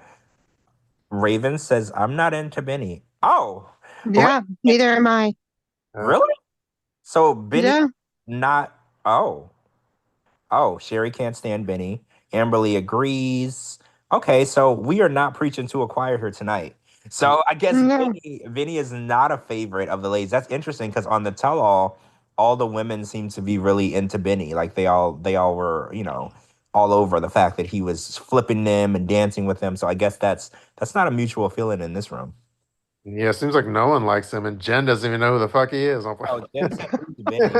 Oh my God.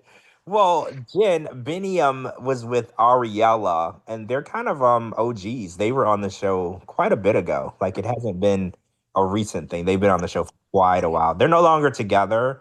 Oh my God, the Ethiopian guy? Yeah. Yes. Yes. Gross. Gross. Wait, so you're not into Binny at all? I don't think he's attractive at all. At all, at all. Wow, that's so crazy because I remember when he was in season, a lot of women were so into him. Like he was, What? you know what? No, That guy, How? that guy Sean from Sean and Joe, like how they were into him. It was like that with Binny. Oh. No. But Jen probably wouldn't know Sean though, because he's more of like a new guy. Yeah, that was more recent. So yeah, Sean was like this guy who had tattoos ever even on his face that women were just obsessed with. They just wanted mhm. so badly. And any Now he's going into personal training. Oh, of course he is, because what other job do you have when you're a man and you're on 90 Day Fiance other than personal training? That's the only job known to man that you're allowed to do, right? Yeah, Sean makes all the women drenched, apparently. Yeah, and if you try to say anything negative about him, they will attack you. So don't even bother. It's not worth it. You will get attacked. Don't even try it. I tried it. It's not going to work. They will just message you and tell you to shut up. So don't even bother. Yeah, even though we're beloved, if we talk shit about Sean, we would get shit too. So Yeah, I gave up. Oh, and Amberly says it doesn't matter if he's ripped or fat, he's still boring. And let's remember Ari was his side chick in the beginning, so the villain thing doesn't work for me. Yeah, he is boring. Ari is even more boring. And it was fun that we did learn that Ari was his side chick. We learned that on the last resort because she kept that real quiet. We didn't realize that when she went over there and met Benny that he had a girlfriend. And then she got pregnant while he was with his girlfriend. So we learned that on the last resort, which was funny because I didn't think we learned anything on the last resort. That was new information, but we did learn that. hmm I and think most of the then women like him on the last resort because he actually knows how to dance, right? So a lot of women will be like, my husband doesn't dance. We go out, he doesn't want to dance, right? Or my boyfriend, well, Josh is another story altogether with that. But the rest of them, I don't see them like Florian or Gino, like Brandon. I don't see them really dancing with their wives, like whether it be ballroom or like hip hop. I really don't see them being as dancers. So or Latin music. So at least Binny brought in some of that entertainment. So Ah, wait, Coco Puff says that she's good on Benny. She can't stand Ari. She's known around her and she's friendless and annoying with a silver spoon in her mouth. So wait, you hmm, know she's like known around where you live? That's really interesting. Oh who wait. Arias? Yeah, that's what Coco Puff said. She said that she's good on Benny and she can't stand Ari. She's known around her and she's known around me and she's friendless and annoying with a silver spoon in her mouth. Interesting. Well, I know Ari's from like Princeton, New Jersey. Yeah, Princeton. Oh, Coco says, yeah, she's a Jersey girl, not far. No way. So she's like, I know Princeton is not like a massive city or town. Is she like well known? Like, is it a well known fact that Ariella from that show lives there? Because you know how some towns their claim to fame is somebody who might have did a TV show or has an album or tours. So I'm wondering, is Ari like a Princeton like Hall of Famer? Are people what's the word? Are people proud that they have her there, or are they the people that are like we don't claim her because we don't like her? Like I was wondering I if mean, that was it's the case. it's like a college town, so I imagine college kids wouldn't give a rat's fuck about Ari. Oh wait, just like Melissa from Love After Lockup, I ran into her the other day and talked to them. What? Are you serious? That's crazy. People, you need Melissa and Louie. You remember those, right? Melissa and Louie. and yeah, but I'm saying if you're meeting these people, you need to take photos and send them to us. Yeah, yeah, you should. Then we can have an exclusive. Ari's dad is a doctor. People know them. Yeah, I knew that her dad was a doctor. Her mom is like a nurse, right? And so they would be well known in the community just because, you're doctors in your community. But I wonder if they see Ari the same way we do, like a little spoiled brat who's never had a job, who makes her 80-year-old dad pay her rent. Because that's kind of how we see her. hmm And a lot of people are like, "Oh my God, you're like old enough to do things on your own. Why? like for instance, when she moved to Vegas with Binny, she made her mom move to Vegas with them. So the mom had to get a job in Vegas to pay their rent because Ari wouldn't get a job to pay the rent. And everyone's like, your mom is in her 70s. She shouldn't be working to pay your rent. That's crazy. Like you could get your own job. True. All right, should we go to the next topic? Yeah, I think we've dragged Ari enough, right? Yeah. Again, this could be a super short topic, but because it's not breaking news in terms of like a development, but I posted the more recent photo of Mohamed. He's still working at Costco as a manager, but the only interesting thing was he seems like he's let himself go a little bit as well. Yeah, I saw that. He doesn't look like himself. He definitely doesn't. And he's been working there for a long time. I think you reported that over a year ago, didn't you? Yeah, like Yeah. one guy where it's like fans see him on the regular, so seeing him isn't like it's definitely not like that exciting at this point, but I still had to post a photo. Well, He's been eating too much of those Costco $1.50 hot dogs. yeah, he definitely doesn't look like the Muhammad that came over here with Eve, right? He definitely looks like a dad, right? Like he definitely looks like a dad at this point. He's got like a dad bod. He looks tired, right? He looks like a typical American that's working every day and tired, right? Like this rat race that he's a part of, you can see in his face that it's like same thing every day, or what do we say? Same shit, different day. That was the vibe I got from the photo. I was like, oh my God, Same shit, different pile. yeah, I was like, he's a true American now because look at his face. That's the face of a man who's been working all day long who just wants to go home. That's exactly what I thought. Yeah, so that's Mohammed. Look it up on my Instagram at Shabooty.com. Let's see. I'm just going through our topics. Um, so I mean, you kind of debunked something earlier, but the one thing was, so you said the Jasmine caption wasn't real.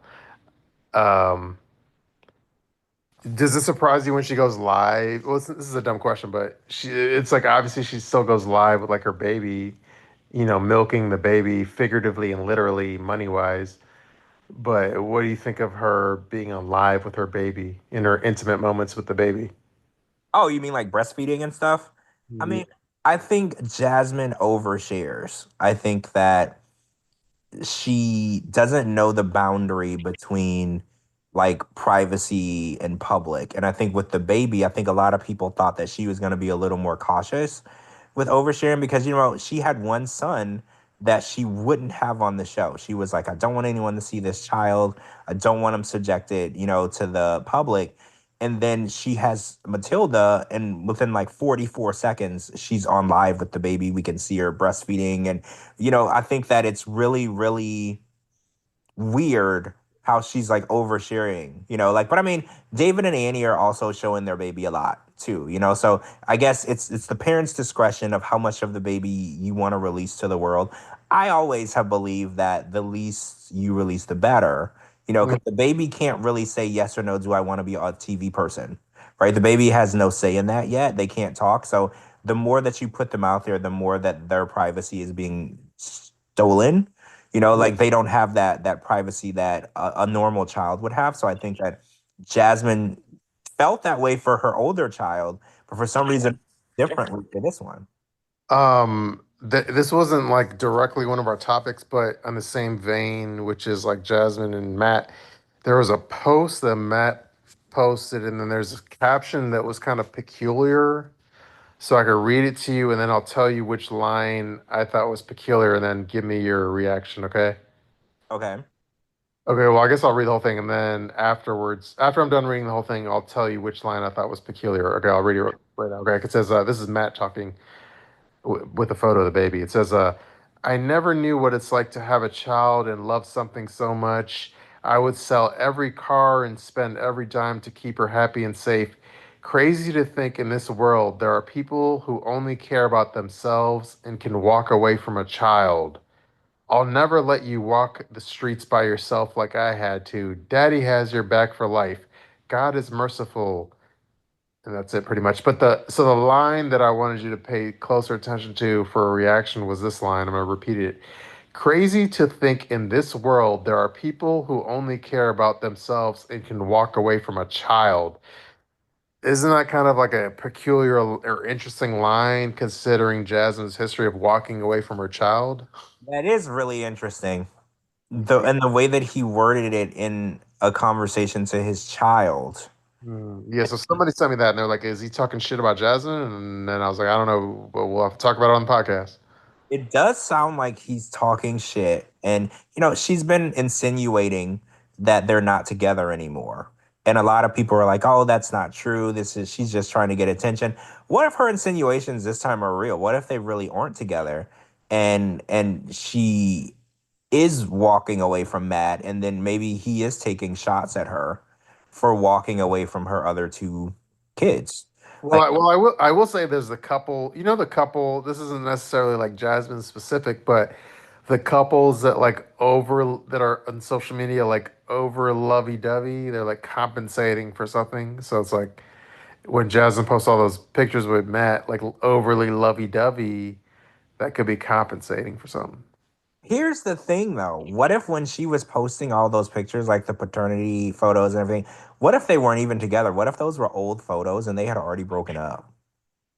I don't know, but yeah, at this point, it's an enigma. Well, Sherry says she wants to talk about. No, Coco says she wants to talk about Jasmine posted a birthday cake that she wanted to buy for her child. And then she said it was $75. So she couldn't afford it. So she wasn't going to buy it. And a lot of people are like, didn't you pay $10,000 for your BBL? But when it comes to something for your child, you have limits set of how much you would be willing to spend. So I guess $75 for a cake was too much, but $10,000 for a BBL wasn't. And a lot of people are saying that's selfish because you don't have limits on what you'll do for yourself, but you do set limits on what you would do for your children. A Mm. botched BBL. Don't forget, an upside down BBL. Yeah, you would think that those come with warranties because I was like, you did this wrong. You got to fix it. Like if someone puts in a BBL upside down, I feel like you should have a warranty on that. You should be able to go get it repaired. Like if you buy a car and something is wrong with it right after you bought it, you can go back and they'll fix it. So if I paid you 10 grand for a BBL and you screw it up, I would expect you to fix it for free, right? Like I don't know. It's weird that people are out here paying all this money for all these surgeries and enhancements and there's no warranty. It's like as is. Like they're buying. I feel like when she posted the cake and said, "Oh, I can't," how much? I don't remember how much it was. It was like, "I can't afford this $75 cake." That's just like, is this kind of like teeing up? Like, hey, I can't afford this cake. Can my followers pay for it for me? Can I have a GoFundMe on a cake, please? Yeah. I think Send whenever, more cameos. just like the Loren post, whenever people post about what they can't afford or what they want someone to buy it. That's just my thing. I think that when people are like, oh, this is really nice, I wish I could have it, and they post it, they want someone to buy it. Especially like if you're on a TV show and you have a bunch of followers, you want somebody to DM you the money or you want someone to order it and send it. Like, I think that that's definitely what she was trying to do with the cake. Which I think Yeah, it was big sugar baby energy. Yeah, it is. And it's like well, we already knew that when she was on the show a couple seasons ago, she posted her son's Christmas list on her Amazon wish list. She wanted the fans to buy her son's Christmas presents. And everyone was like, well, you should buy their Christmas presents because it should come from you more. It should definitely come from you because you're not there. So the idea that you would want someone else to buy it is weird because that's the one thing that you can still do for them personally. Then it will be a very emotional, sentimental thing, and that you want to have other people do it for you. They're like, that's a weird task. But out of all the cast, she's the only one that has requests for like Amazon wish lists. Like Yeah, a Ari lot was pregnant. Yeah, and it's okay. Well, let me ask this question: like, what's more okay as far as our Amazon wish list? Let me ask you this question: like, what's more offensive to you? And it's a hypothetical, so I don't know the exact products, but what's more offensive if she puts something on our Amazon wish list for the baby that's like $6, or if she puts something on the Amazon wish list that's like $150? Like, what's more offensive to you? from See, that's the thing. Like $6, maybe like could buy you a bib, where $150 can probably take you a little bit further.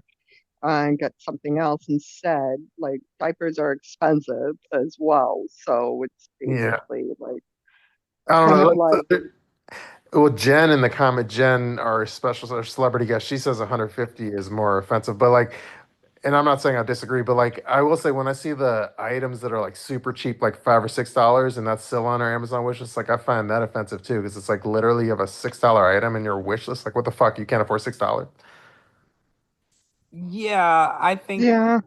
the 150, I guess. Well, Amber Lee says both. 150 is more offensive because you're asking for something. So Yeah, for I think me, the answer is both, but yeah. well, I mean, I think $6 is you just need something for your baby. You're not asking for it to be Versace, but you need something. When you ask for something more expensive, it's like you're asking for the best of the best. And I think that's You're a being greedy.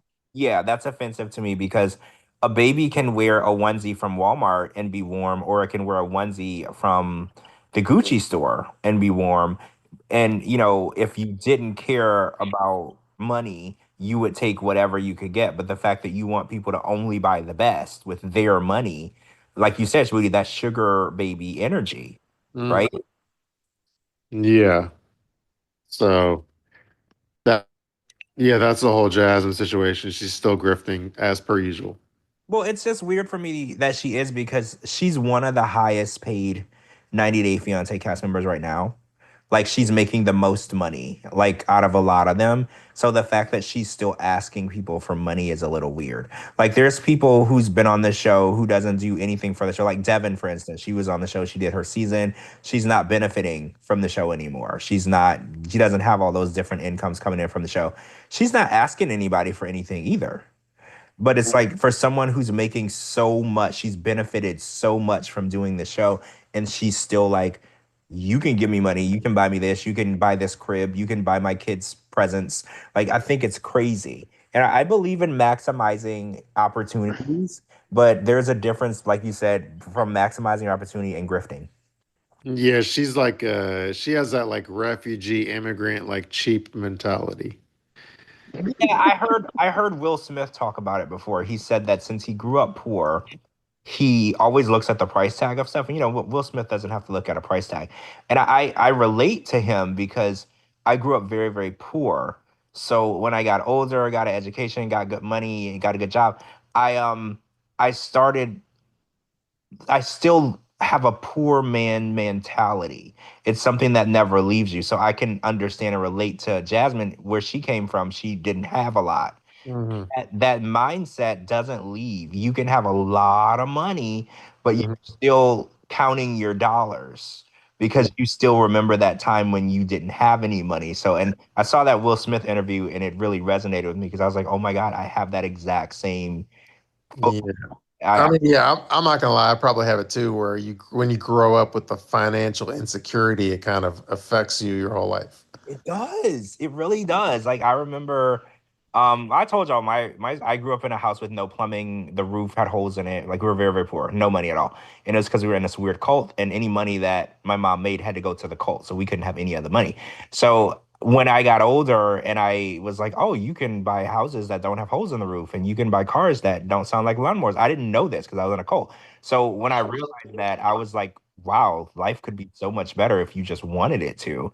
But then as I, would do these things, I would still look at the price and I'd be like, oh, that's expensive. Like to this day, let me just give y'all a little weird insight. Like when I'm at a restaurant, I'll look at the menu and my poor man mindset, I'll immediately go to the cheaper items and try to pick something from the cheaper items because I still have a poor man's mindset even Hmm. if I can afford anything on the menu, I will look at the things that are less in price because for some reason that's instilled in my mind that I can't spend a lot of money because I don't have a lot of money, even though that's not the case, but that's just how my childhood was.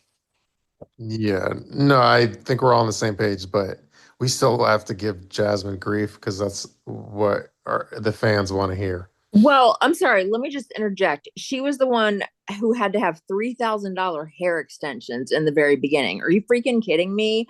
I did not grow up wealthy, and I sure as hell would not have been begging for $3,000 hair extensions. At that point, she hadn't even made the money she has now. So really, like, no, I don't think she gets a pass. But that's just my opinion. No, no passes for Jasmine. I agree. No passes. She has so much money. And the fact that I think what really irked me was when she was like saying she wouldn't buy stuff for her kid. She's like, oh, this cake is expensive. I wouldn't buy that for my kid. But she buys really, really expensive stuff. And then she has other people buy her expensive stuff. It's like, I don't like that she limits what she'll spend on her kids, but she doesn't limit what she would spend on herself. It's just a weird thing for me because most people would give their last dollar for their kid and then they would starve because they know that their child is taken care of. And I feel like she would let her child starve and eat because that's just the type of person she is. Allegedly, yeah. Yeah, allegedly. We don't know her like that. But, the fact that she posted that, she's like, oh, that cake is cute, but I would never pay that much for a cake for my son. And I was like, weird because you paid 10 grand for your ass. So, like, $70 is like the max amount. That's weird. Yeah, that's all bullshit just to get donations and shit. No, you're right. You're right. She wanted someone to buy it for her, and she probably got it. Honestly, it probably worked. She has a lot of followers, and people are buying her OnlyFans. They're buying her cameos. They're supporting her, and instead of her being grateful, she still wants more. Right? She's still posting wish list stuff. And you know what? I know wish lists are like an OnlyFans thing. Like all the OnlyFans girls have a wish list, and I was like, maybe the wish list thing isn't from her 90-day appearances. That's an OnlyFans trait because a lot of the OnlyFans girls have a wish list, like an Amazon wish list or like a wish list for men to buy them stuff or whatever. So I was like, maybe that's not something that she got from being on 90 Day Fiance. It could be something she picked up from being on OnlyFans because that could be too. Yeah, it's that, dare I say the dreaded W word. It's that whore mentality. Oh, Rob's word. Yeah. Yeah. Yeah. It is. It is, and there's nothing wrong with, asking for things like that. Like when you're on OnlyFans, I've seen where people will put on there whatever they want at the moment and someone will send it to you, whatever. I don't judge anyone for anything that they do, how they make their money, how they make their living. But I did notice that wish lists are very common in the OnlyFans world, especially for the OnlyFans girls. Well, I mean, it might be for the guys. I don't know any OnlyFans guys. I don't know that, but I know the girls, they do have, every single one has a wish list of a bunch of stuff. True. Are you ready for the next topic? Yeah. Okay, so Renee, aka Rain or Renee, she unblocked me on Instagram and commented on our F Mary Kill post.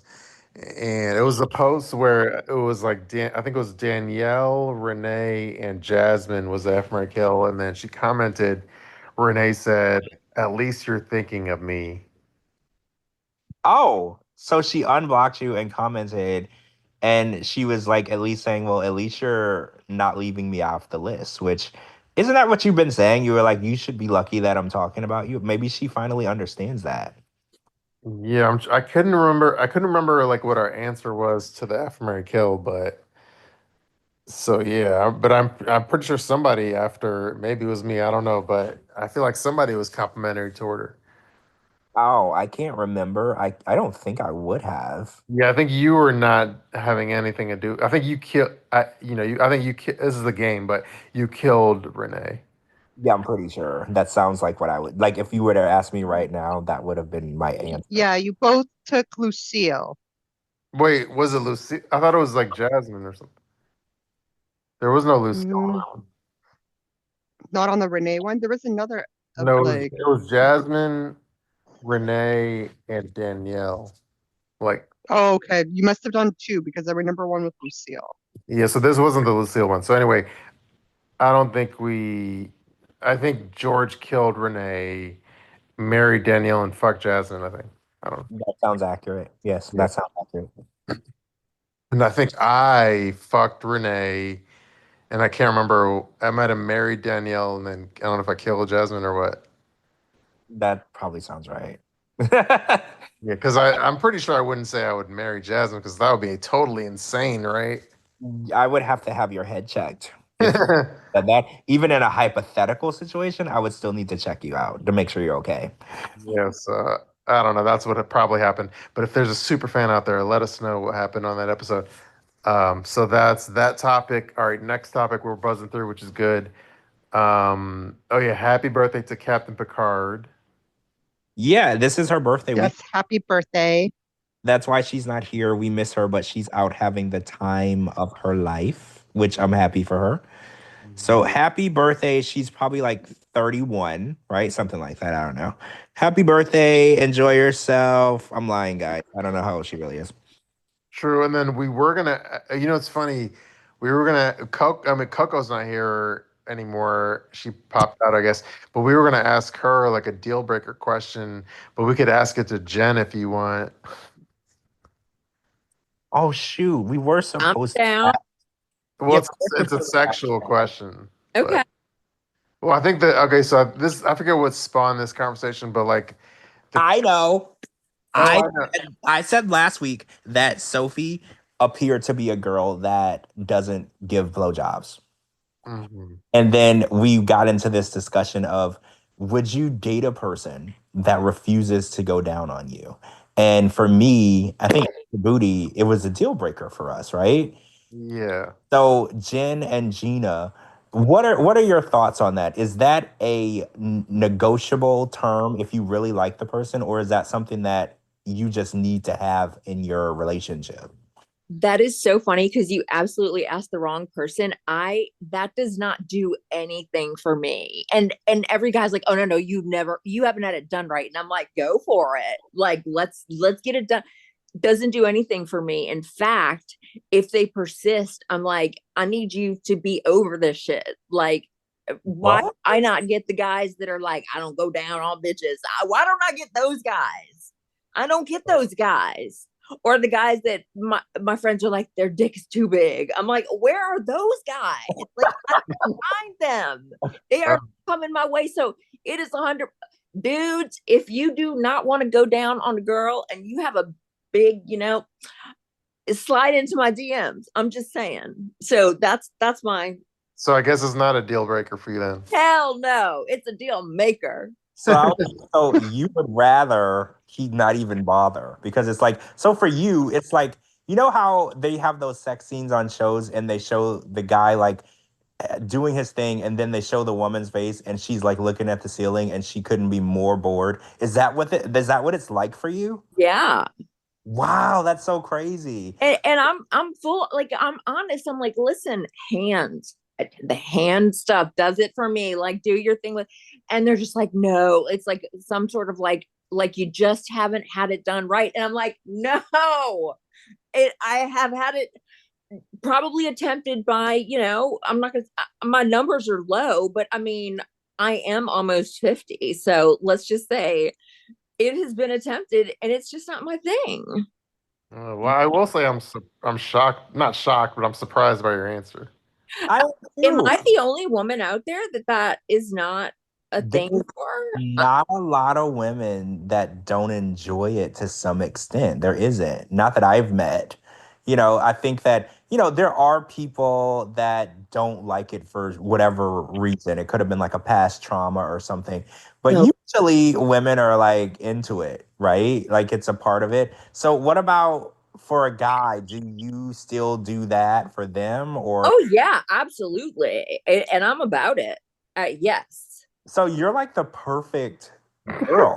Thank you. You're like the perfect girl, because the guy gets exactly what he wants and you don't even want anything in return, right? I don't. And I enjoy giving them pleasure by, yes, 100%. Well, You're such a catch. I expect Jen's DMs to blow up after this episode. Please. It's so funny because I think after these shows, these dudes get like all kinds of women sliding into their DMs. I get a few guys sliding into my DMs and they're like 65. And look, a 65 is not old as I approach. Okay, but they're not like a young 65. They look like they could be my dad. God rest his soul. You know what I'm saying? Walker 65. Like I have a walker or a cane. Right. They need help with going up and down stairs. Right. And they don't have the bank account to go with it. Like I'll go full on Anna Nicole Smith, but You know, like I'll do that, but no. I'm surprised though because most women like it when a guy goes down on them until their tongue falls off. Yeah, it's like a. I've heard women say they enjoy it more than the act of sex itself. So I'm just really shocked. It's I wasn't expecting that. Well, do a lot of men, I don't, this is a good question. Do a lot of men like oral sex more than sex itself? You mean you're asking giving or No, what? no, receiving. Oh. I don't know if I would say better, but it's like, you know how there's like a 3-step process to something? Like it's part of the steps. Like sex has steps and it's like 1, 2, 3. Like you can't skip a step, so it's just a part of it. Yeah, it's like we had this whole conversation in a previous episode, I think, where we were saying when it's like off the table, it's kind of like a downer because you're just dealing with a cold fish. I said Yeah. starfish. So Gina, what are your thoughts on that? I'd have to say it would have to be 50-50. So if I'm giving, I'll have to receive. They're just receiving, I'm going to be pissed. So what if a guy is like, I'm not doing that? Would y'all still go out? Mm, I guess it depends, like how invested, how far the relationship or like has gone, but it's not really like that big of a deal breaker just Oh, because there's enough toys in the world. what if Um, okay, so you but okay, how do I word this? So what if you didn't need toys? Like what if you found a guy who took the place of all of that? Okay, so better question. Would you rather have a guy who did everything for you or would you rather have your toys? Because some women feel like the toys do it better. mm, it's a hard question. Should be an easy one. You put me on the spot. Um, some toys do it better, but a man's touch would always be like preferred, basically. So a guy, yeah, versus a toy, Okay, unfortunately. that's what I thought. That's what I thought. Really? This is All right, well, that's good. We all when Coco's back, we'll have to ask her the same question. Oh God. one of the Coco's was, She likes the shrivel. Coco is really graphic with her responses. So unfortunately, we didn't get her response tonight, but we will make sure we follow up and decide, where she stands and lands on this subject. Mhm. But I think the guys that listen to this are going to be like, "Oh, I need to holler at Jen." Yeah, Yes. she's the perfect girl, right? Like guys only dream of a girl that exists that will do whatever they need and ask for nothing in return, right? Because guys usually look at it as, oh, she'll go down on me, but I have to go down on her for like 45 minutes, and then the guy's like exhausted, right? Like he's like exhausted, but that's how it usually works. Like she'll do it, but you have to earn it, right? You have to earn it. You have to put in the work. Yeah. So, okay, I think this leads us to our like final segment of the night, which is our 1-star strip club reviews. Oh, where are we going in the country tonight? I don't know which strip club we're going to. I think Hawaii, right, Gina? Oh, we're going We're to going to, yeah, we're going to Hawaii. everybody pack your bags, and get your lays. We're going to Hawaii. And we'll see what's his face working at Chick-fil-A. Oh, by the way, before Gina, by the way, the XX's Beast review you sent, was that one for the one in Maryland or Hawaii or both? That one. So there's two. Okay, there's two. I'm gonna message you. I'm gonna message you. Okay. All right. I don't want to ruin the surprise. Okay, yeah. So you messaged me. So this one is for, I think this is the one in Hawaii, but it's Club Femme New. So FEM. that's the one in Hawaii. Yeah. Yeah. Okay. So yeah, I purposely don't read these in advance, so it's like a new experience for me. So I don't like react, so it's like like a live reaction. Yeah, Okay. and I didn't even know what club we were talking about, so I haven't heard anything. Yeah. Okay, so I guess I'm gonna start with the reviews. The only thing I'll say is since we're on like Zoom, like even if I say something, even if it's a funny review, wait till I finish reading the whole review, then kind of don't speak until I finish reading the review, and then you could laugh. And it's not because I don't want your live laughter, it's just so the Zoom doesn't get interrupted. So, all right, y'all, let me know. Y'all ready then? Yeah, I'm ready. Okay. All right. So hold your laughter until I finish each review, then laugh your ass off if it's funny. All right. Ready for the first one? Yeah. Okay. This is the first review. This is some guy named you fake fee. So anyway, all right. Ready? Here's the first review. Um, all right. He says, my 1 star review. My coworker fell in love with one of the strippers and bought a house together. Now he's trying to get away, but she won't budge. He complains she's crazy and hits him. Plus, she has a kid. Dumbass. Okay, that was a review. It's Jesus. So he went to the stripper and at the strip club and married a stripper. Mhm. And now they have a house, and she hits him, I think. Wow. There's a lot to unpack there. Should I read that And she again? won't leave. Yeah, read it one more time because I don't think I got it all. Okay, give me 1 millisecond. I just gotta give me 1 second. I'll read again. Hold on.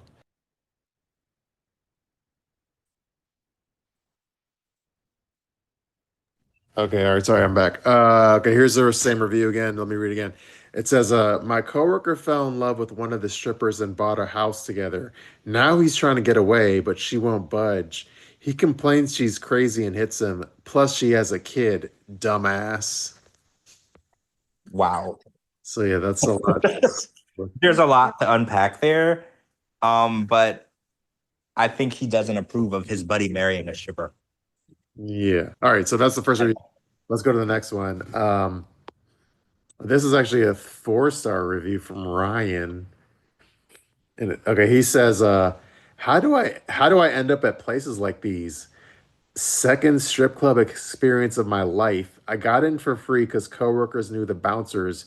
It was my coworker's birthday, and each of us who went spent way too much money there. We asked this one girl to dance for birthday boy, but he eventually got bored since she wasn't as bold as the other chicks there. She did some fancy tricks with the dollar bills, definitely washed my and then he said sorry. She did some fancy tricks with the dollar bills, dot, dot, dot. Definitely washed my hands thoroughly after leaving the place. The Oh. stripper girl was pretty awesome. Amazing how far a $3 tip got me, but I won't get into the details. Wink. I had a lot of fun. Once again, though, I was hella jealous of some of their hot bodies. End of review. $3 got a far. Yeah, Like, I have questions about that. yeah, $3 apparently sounds like got him lucky. Yeah, I was like, what did $3 get you? Explain in grave detail. Like, now I'm curious. I I don't didn't think $3 would get you a Diet Coke. So, like, now I'm just like, what did you get for $3? Well, now I understand why it was a 4 out of 5 star review. Mm-hmm. They were very happy with the services they got for $3. Yeah. So that's a good review. All right, here's a 3 star review from John. And he says, probably the best titty club in town. I come here at least twice a month. They upgraded their sound system to a mega club scene. The owner owns this place plus the K restaurant next door. Gee, I wonder how much she makes over the weekend. The girls here are better looking, plus not barely 18, like 939. I don't know what that means. It is what it is. You get what you pay for. I gave this place 3 stars because it's like a last option. The bartenders are pretty cool. If you really want to get trashed, get a double 151. Funny thing is, you can see people working out right across the street at like one in the morning at a 24-hour fitness. I guess it really is, quote, happy hour at the cat house. Smack that. Wow. Okay. Jim. So imagine if you're at the strip club and then you look across and you see people working out at the 24-hour fitness.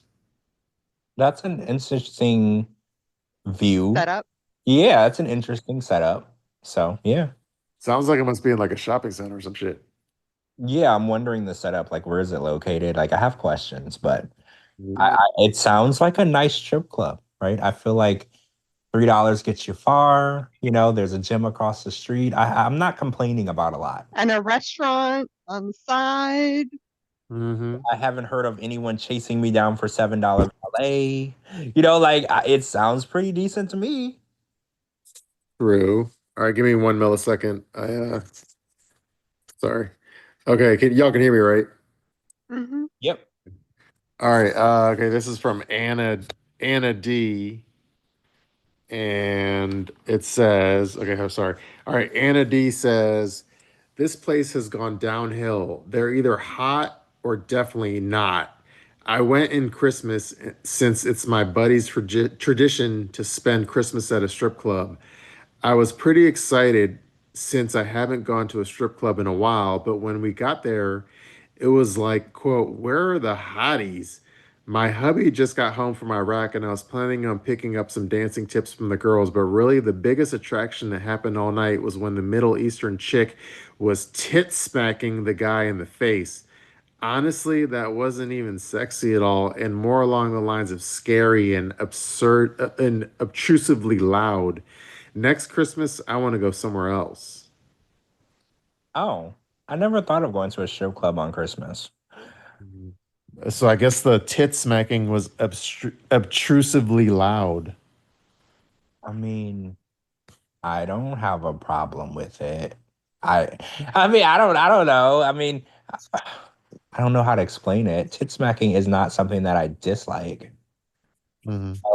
Being smacked in the face hurts, but being smacked in the face with a tit is a little better, right? I mean, I can't imagine that it's awful. Yeah. Oh, give me 1 second. My audio is acting up. Hold on. Okay. Sorry. Talk now.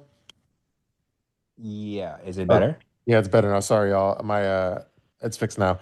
All right. All right. Now, you ready for the next review? Yeah. Okay.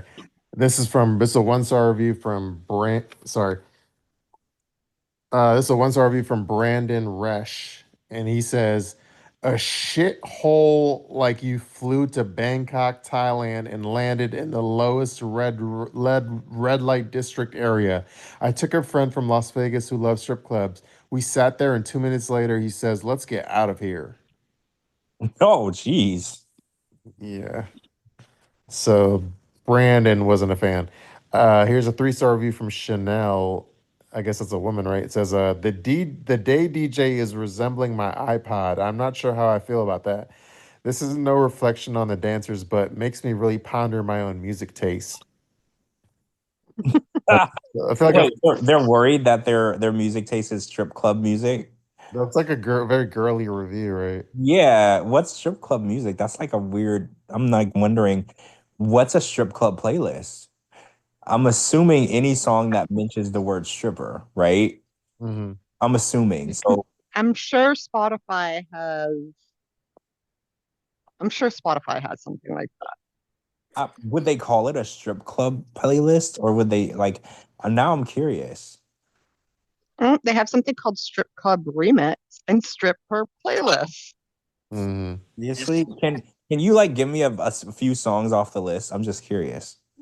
I don't know, but Um, let me go to the next review. yeah, I'll do that offline. Okay, this is a review from Ass and Tits 5. It's a 2 star review. Oh, Says, don't go here if you expect physical contact with the ladies. The short of it, although the reviews are mostly positive, I promise you there are better strip clubs on the island. Rock Za, Hawaii by Night, and 939 to name a few. The girls are okay, a few good bodies, but no gorgeous faces. Most of them are pretty coherent, but one was doing drugs in the bathroom, and weeks after I saw her talking to herself on what an island, and I can't really, the name an island in Hawaii. A few bad eggs in here, but it's all right.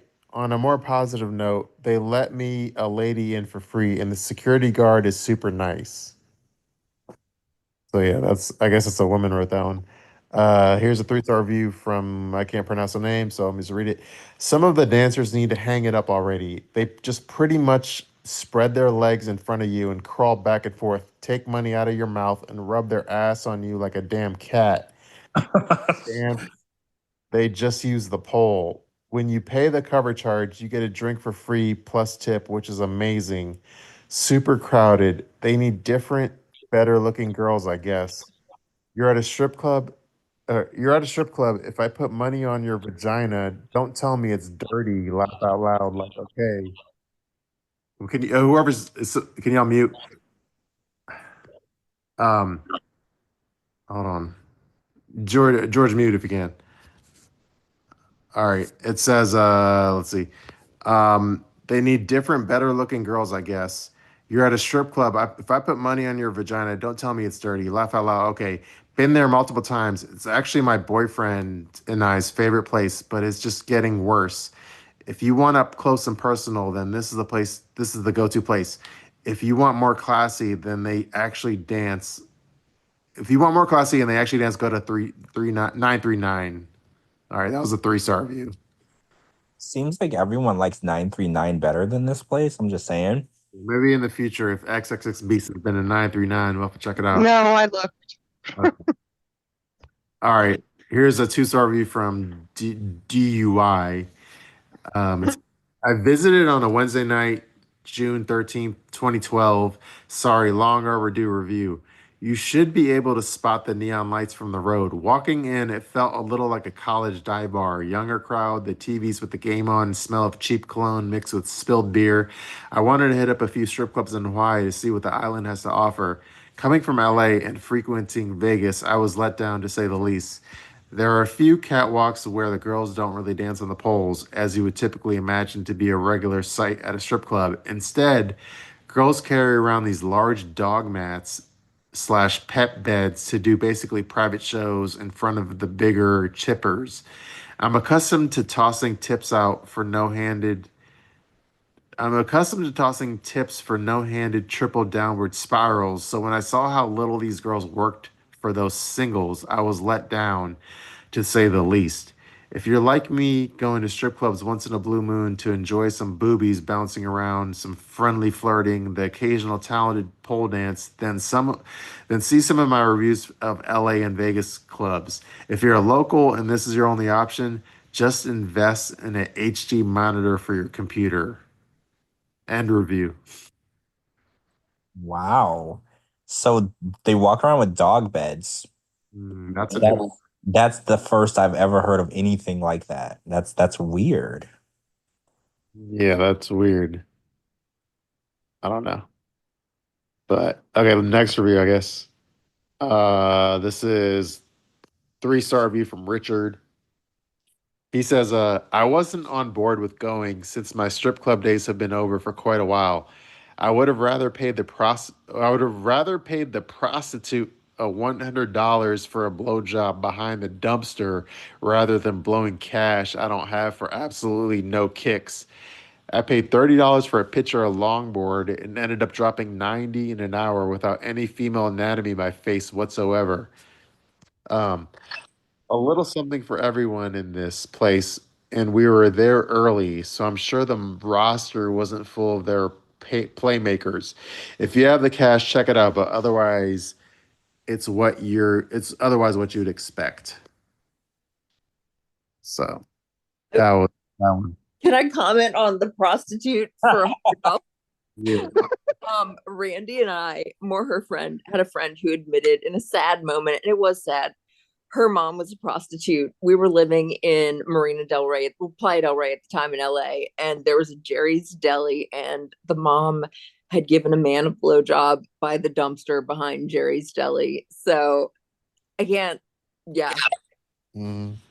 really good stuff. Sad, but Do- Doesn't Coco always talk about Jerry's Deli, our co-host? oh my God, does she? Well, now she's going to think of it in a whole different way. Yeah, I feel like she meets a lot of dudes at Jerry's Deli or something. I don't know. She has talked about it. So yeah, we have to bring that up too. Yeah. So that's a good fun fact. If you're ever at Jerry's Deli's, watch out for the dumpster action. Let's see. This is a 2-star review from Harrison69. Um, He says, this strip club is not normal. First, they sit around on the stage on dog beds, very degrading. Once someone sits on stage, they ask for money as if it was a private dance. There was no pole dancing. The girls don't get their spotlight and go up one by one, and the girls aren't that pretty. I don't want to sound mean, but I think all the girls there couldn't get into nicer strip clubs. They were big girls. Some pretty, some not. One girl was letting a guy shove dollar bills in her. That's gross and not sanitary. That is why people say wash your hands after touching money. All right, end of the review. Wow. So the dog bed thing is real, I guess. Yeah, it's a real thing. There's like no stripper pole. And they literally, that is very degrading. I'm sorry. That's very degrading to have her sitting on a dog bed like she's a dog. That's really degrading. And then having the dollar bill shoved inside of you is a new one. Yeah, I've never heard that. I've never heard that like happening. Not in like the open, maybe in like a private area, like a champagne room, but like that's crazy that they're like letting them do that right out there in the open. I guess the rules are a little lax out there on the island. Yeah. All right, here's a one-star review from someone named A Shithole. Okay. It says, it says, I ordered a jug of beer about 5 minutes before happy hour ended. The server brings me the beer 1 minute after happy hour ends and asks for the inflated price, doing the old pocket the difference. Nice try. Would not recommend this place. Female server came by our table. She had to be about 3 weeks from her social security pension. What? All right. And then I seen a Sharpay with less wrinkles. Even for the free entry, wasn't worth the money spent. All right, that's it. I lost it. I'm sorry. I lost it with the Social Security. I was what? I should read that line again. Hold on, let me find it. Okay, here, let me read that line. I would not recommend this place. The female server came by our table. She had to be about 3 weeks from her Social Security pension. I seen a Sharpay with less wrinkles. That's the line. That's the Oh. line. That's it. I seen it. I'm sorry, y'all. I'm a grammar Nazi. Oh, I seen it. Did you? You saw you? Yeah. Anyway, I seen it. Also, what's worse, close to their pension or close to their due date? If you know what I'm saying, because that happens all the time. Yeah, we've read that in previous reviews, right? Yeah, we have. Yeah. Ugh, sad. All right. Here's a one-star review from James. It says, the dancers at this club were down to earth and cool to chat with. That was the only plus. The owner was a see you next Tuesday. I think that means CUNT. We came on vacation and had wanted a good time. Turned out to be the exact opposite. Drinks were exceptionally more expensive than they should have been, which is whatever. But when you are demanded to pay cover before you even pay for a private, after a cover was already paid to get in, I said, nope, I'd rather hang with the transient guy outside. Seriously, avoid at all costs unless getting a blowjob is the cover. Even that might be sketch. Proceed with utmost caution. All right, and so yeah, the transient. I like the part where he said, "Let me read that one line again." It says, what was it? He says, "Oh yeah, drinks were exceptionally more expensive than they should have been. Let's see. When you're demanded to pay a cover before you even pay for a private, after a cover was already paid to get in, I said nope. I'd rather hang with the transient guy outside." So apparently, the transient guy outside is popular. No. Yeah, like the one guy.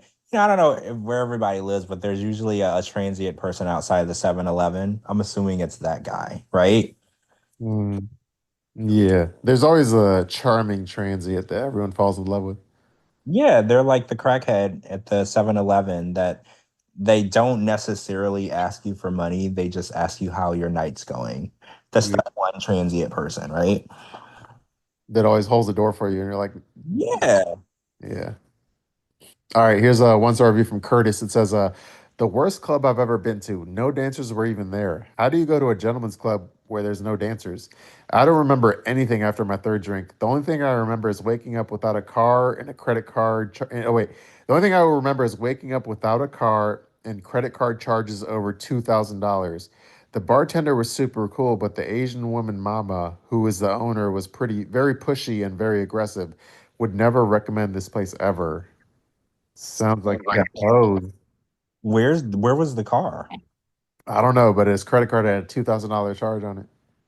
And he doesn't remember. Like, it kind of sounds like he got like what's the word? GB'd or something. Yeah, that sounds like a crime. Like, I don't know. Somebody should look into that. Because I was like, what do you mean you just don't remember anything and then you can't find your car? Wasn't there a movie called Dude, Where's My Car? Yeah, Yeah.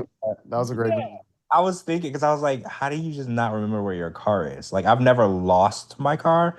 Like, I've misplaced it in parking lots. I couldn't find it, but I knew it was there. Mhm.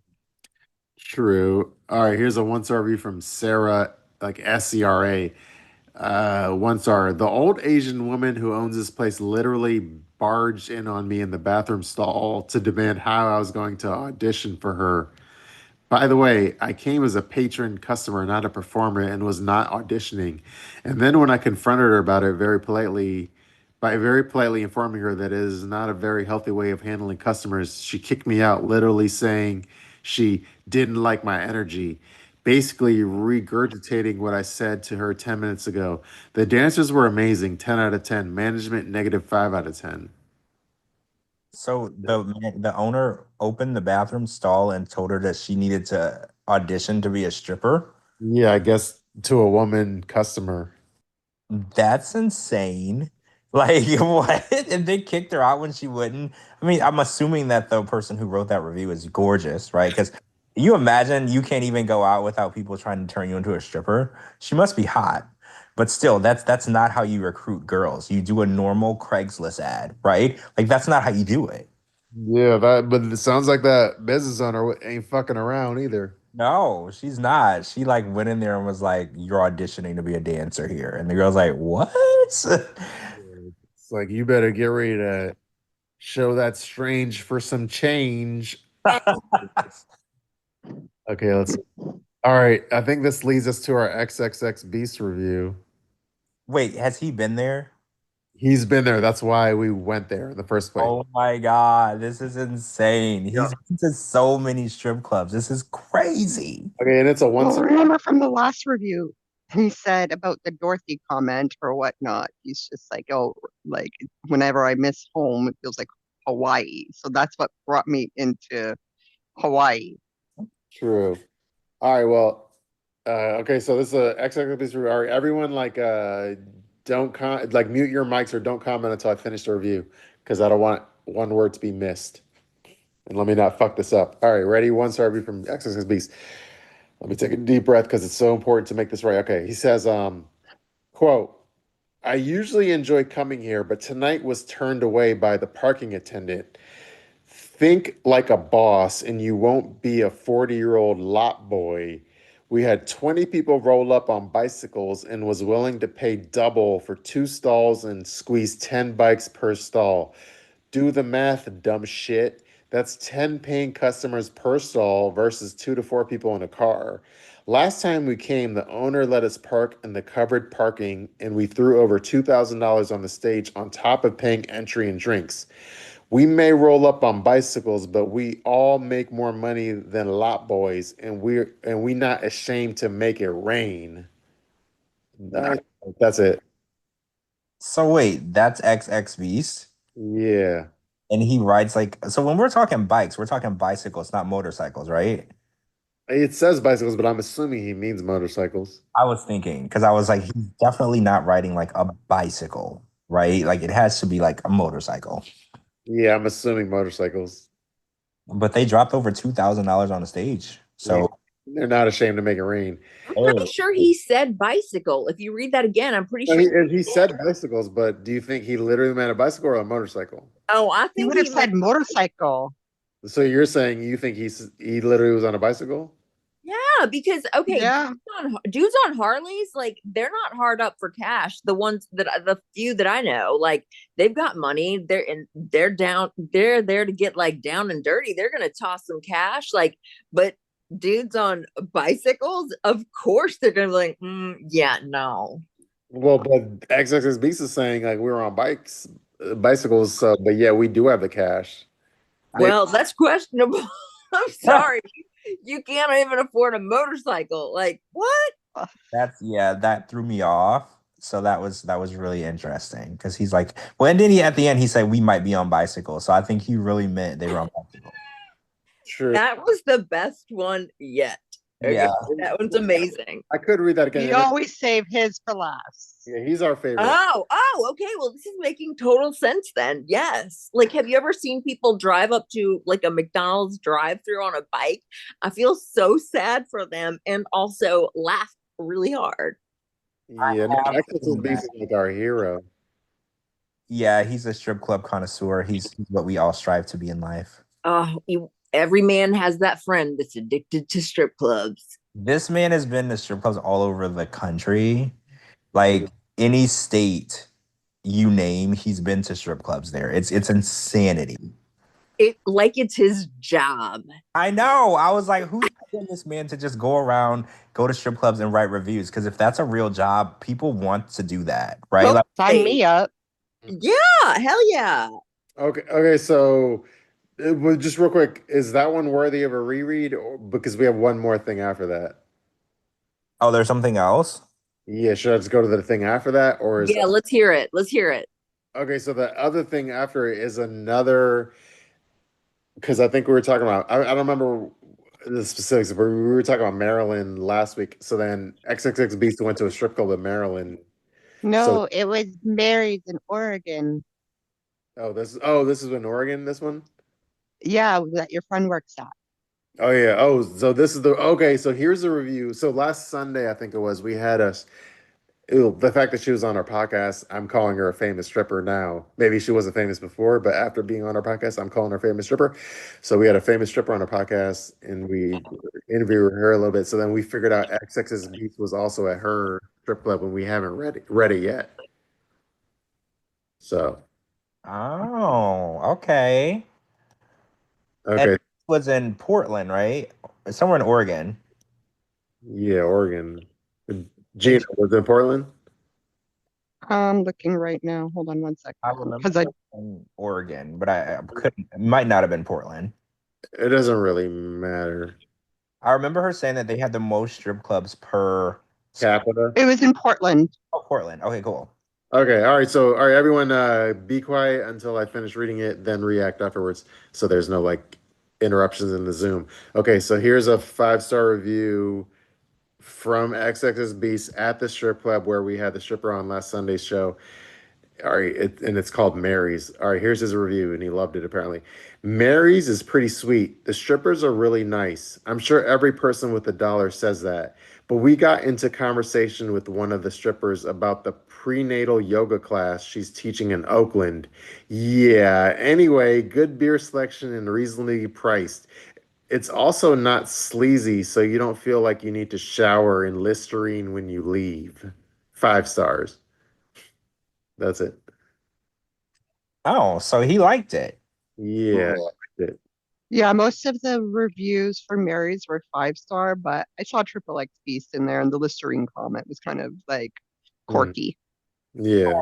When we were doing the last one, the one person mentioned that they had to like wash their hands before they left. So yeah, most people when they're leaving the strip club, they need to bathe in Windex, before they leave. So he said that he didn't feel like he needed to take a Listerine bath. So this class. By the way, Amber Lee says, because I know we were trying to figure out if he's a truck driver or what, but she says, oh my God, is he a cross-country cyclist? Oh my God, truck driver profession is in question now. Well, you can't ride a bike to Hawaii, right? Like I maybe since Hawaii is an island and you can't take your car with you, maybe that's why he was on a bike. Mhm. I'm assuming that he is a truck driver still because I don't have any other theories. But you can't take your truck to Hawaii, because it's an island. I mean, you could, but why? Like, you would have to take the boat and stuff. So I'm Well, assuming, he could have landed in Hawaii and got one of those like rent-a-bike things. yeah, that's what I'm thinking, right? Like, instead of renting a car, because Hawaii, I'm pretty sure Hawaii isn't like massive, right? I don't know. I can't remember specifically. But like when you're It could be just easier to commute right, on a bike. Maybe You he can would get around. and just rented one of those. You know, when you go downtown, there's those little scooters. Maybe he just got a bike and that was what he was using while he was there. I still think for someone who's been to strip clubs all over the country, he has to have a car, right? He has to. Yeah. They have great cycling routes. We still have the pilot theory. Oh, Amber Lee says that she thinks he might be a pilot. Mm. That's an excellent theory too. Oh, a pilot, you mean like for a commercial? Yeah, because they make good money. They fly and they have layovers and they have days off in random places where you could easily visit strip clubs while you're there. That's actually, I don't know. I think maybe we should lean more towards the pilot. I And think, he's very articulate and funny and stuff. yeah, he is. He is. Not saying that truck drivers aren't, but he definitely is. That's actually I don't know why we didn't think of that before though. I don't know, but You guys should get him on the show. Like, We're there's no trying to. reason that you cannot get him. Oh yeah, somebody said special guest, right? No, Yeah. that's our aim. Our goal is to become popular enough that somebody hears this and says, "Oh, I know exactly who that is. That's my buddy." Yeah, like put it out. We're putting it out to the universe. You need to know who this is because he needs to go on the show. I want to hear it. I mean, I will recommend it to all my friends. Like, you got to listen to this episode. This person's got stories for days. We gotta find Jen. We gotta read Jen, the one that made us fall in love with him, though. But it's a little. Oh, the Players Club. It's a little offensive. There's a one line in there that's a little offensive. I'm never offended. I'm sure she'll be able to take it. Hold on. I loved Tom Likas. Did y'all ever listen to Tom Likas in LA? I mean, he was horribly, he hated women and he had all this like people would be so offended in this like woke thing. I am not offended. I laugh at probably stuff people are offended at. So I would love to hear it. Yeah. Do you want me to also send the shrimp one too, or just the? If you have both handy, send. Yeah. Them. But yeah, we'll read those to Jen to make her up to speed of why we're a fan of him. Thank you. And then at that point, I feel like we should end it. But Amberly says she was a flight attendant and there was no way she would rent a car when she had like a 24-hour layover somewhere. So yeah, it is. I'm leaning more towards the pilot theory because he has a lot of money to spend. Because you don't just go to a strip club with $10, right? So, and again, truck drivers also. Wait, what if you're on 8 Mile? Well, they probably bring quarters to that one. Like literally, like you just bring a box of quarters, and that's it. But I don't know. I'm leaning towards the pilot theory a little bit more now. But if anyone else has any theories, I'd like to hear it. But yeah, I'm leaning towards. Just sent some Shabooty. okay. Oh, but the shrimp one though wasn't an XX Beast review, right? No, that was complaining about. Okay, yeah, that was the shrimp. That was at Players Club. Yeah. Okay, well, yeah, when she ordered extra shrimp and they gave her. Don't ruin it. Oh, are you reading it? George? Oh, I didn't know. I didn't know you were reading that one. I'm going to read it, but yeah. Oh. Do you want me to read the XX? Let me read the XX Beast one first, then I'll read the shrimp one. No, leave the excess beefs one for last, so then you can work Jen into it. Well, it's up to you. Your podcast, your rules. Okay, I'll read the shrimp one is not an XXS Beast review, it's just a funny review. So it was at a club in Detroit. So we'll read that, then we'll end it with the most famous XXS Beast review where we realize this guy is like the Pablo Picasso of strip club reviews. Okay, so I'll start with this shrimp one. It says, let's be clear, I only come here for the food. Build your own pasta is my favorite, but I'm only giving 3 stars because I got 3 shrimp in my pasta. All those noodles and 3 shrimp? Please do the math. I asked for extra and I got 4. I know I can get more because my friend ordered chicken instead and got a bunch of chicken. I just want more shrimp or prettier girls, and the second one won't happen, so more shrimp. Oh my God, that was amazing. Yeah. Only 3 shrimp. I am outraged. I forgot how funny that one is. Yeah, that was pretty epic. Yeah, that one was like a poem. I need to speak to the manager. Yeah. That one has like a whole like poetic flow or whatever. But Kind of like a okay, haiku. yeah. Yeah, it does. You're right. That's in the Hall of Fame. And that one is not XXX Beast, but that's in the Hall of Fame. But okay, so then the XXX Beast review that put him in the hall instantly in the Hall of Fame is this one. And it's a 1-star review. Okay, so this is the one that hold in your laughter until the end, because otherwise it might interrupt my speech on the Zoom. Okay, here's the 1-star review from XXX Beast. Okay, ready? It says, let me take a deep breath now. It says $3 cover and $6 for parking for a subpar strip club. One, maybe two decent girls. The rest look like they should have been waitresses at a dive bar for handicapped veterans. Charge $7 for a damn soda and $25 for a dance. $25? They should have put a decimal point in between the 2 and the 5 and made it $2.50. This was not a players club. This was a get played club. Fuck out of here. Okay, that is such a Kenny Powers review. That now it is a shame that he made fun of Yeah. disabled veterans. Yeah, that was the part I said you make it Yeah. offended. But here's the thing, and I randomly rewatched all the Chris Rock specials last night, okay, because I need some laughter. And I don't know if y'all know the one where I forget the name of it. It's not Bigger and Blacker. It's the next one, and it's like clear heels. Like my job in life is to keep my daughter off the pole. Mhm.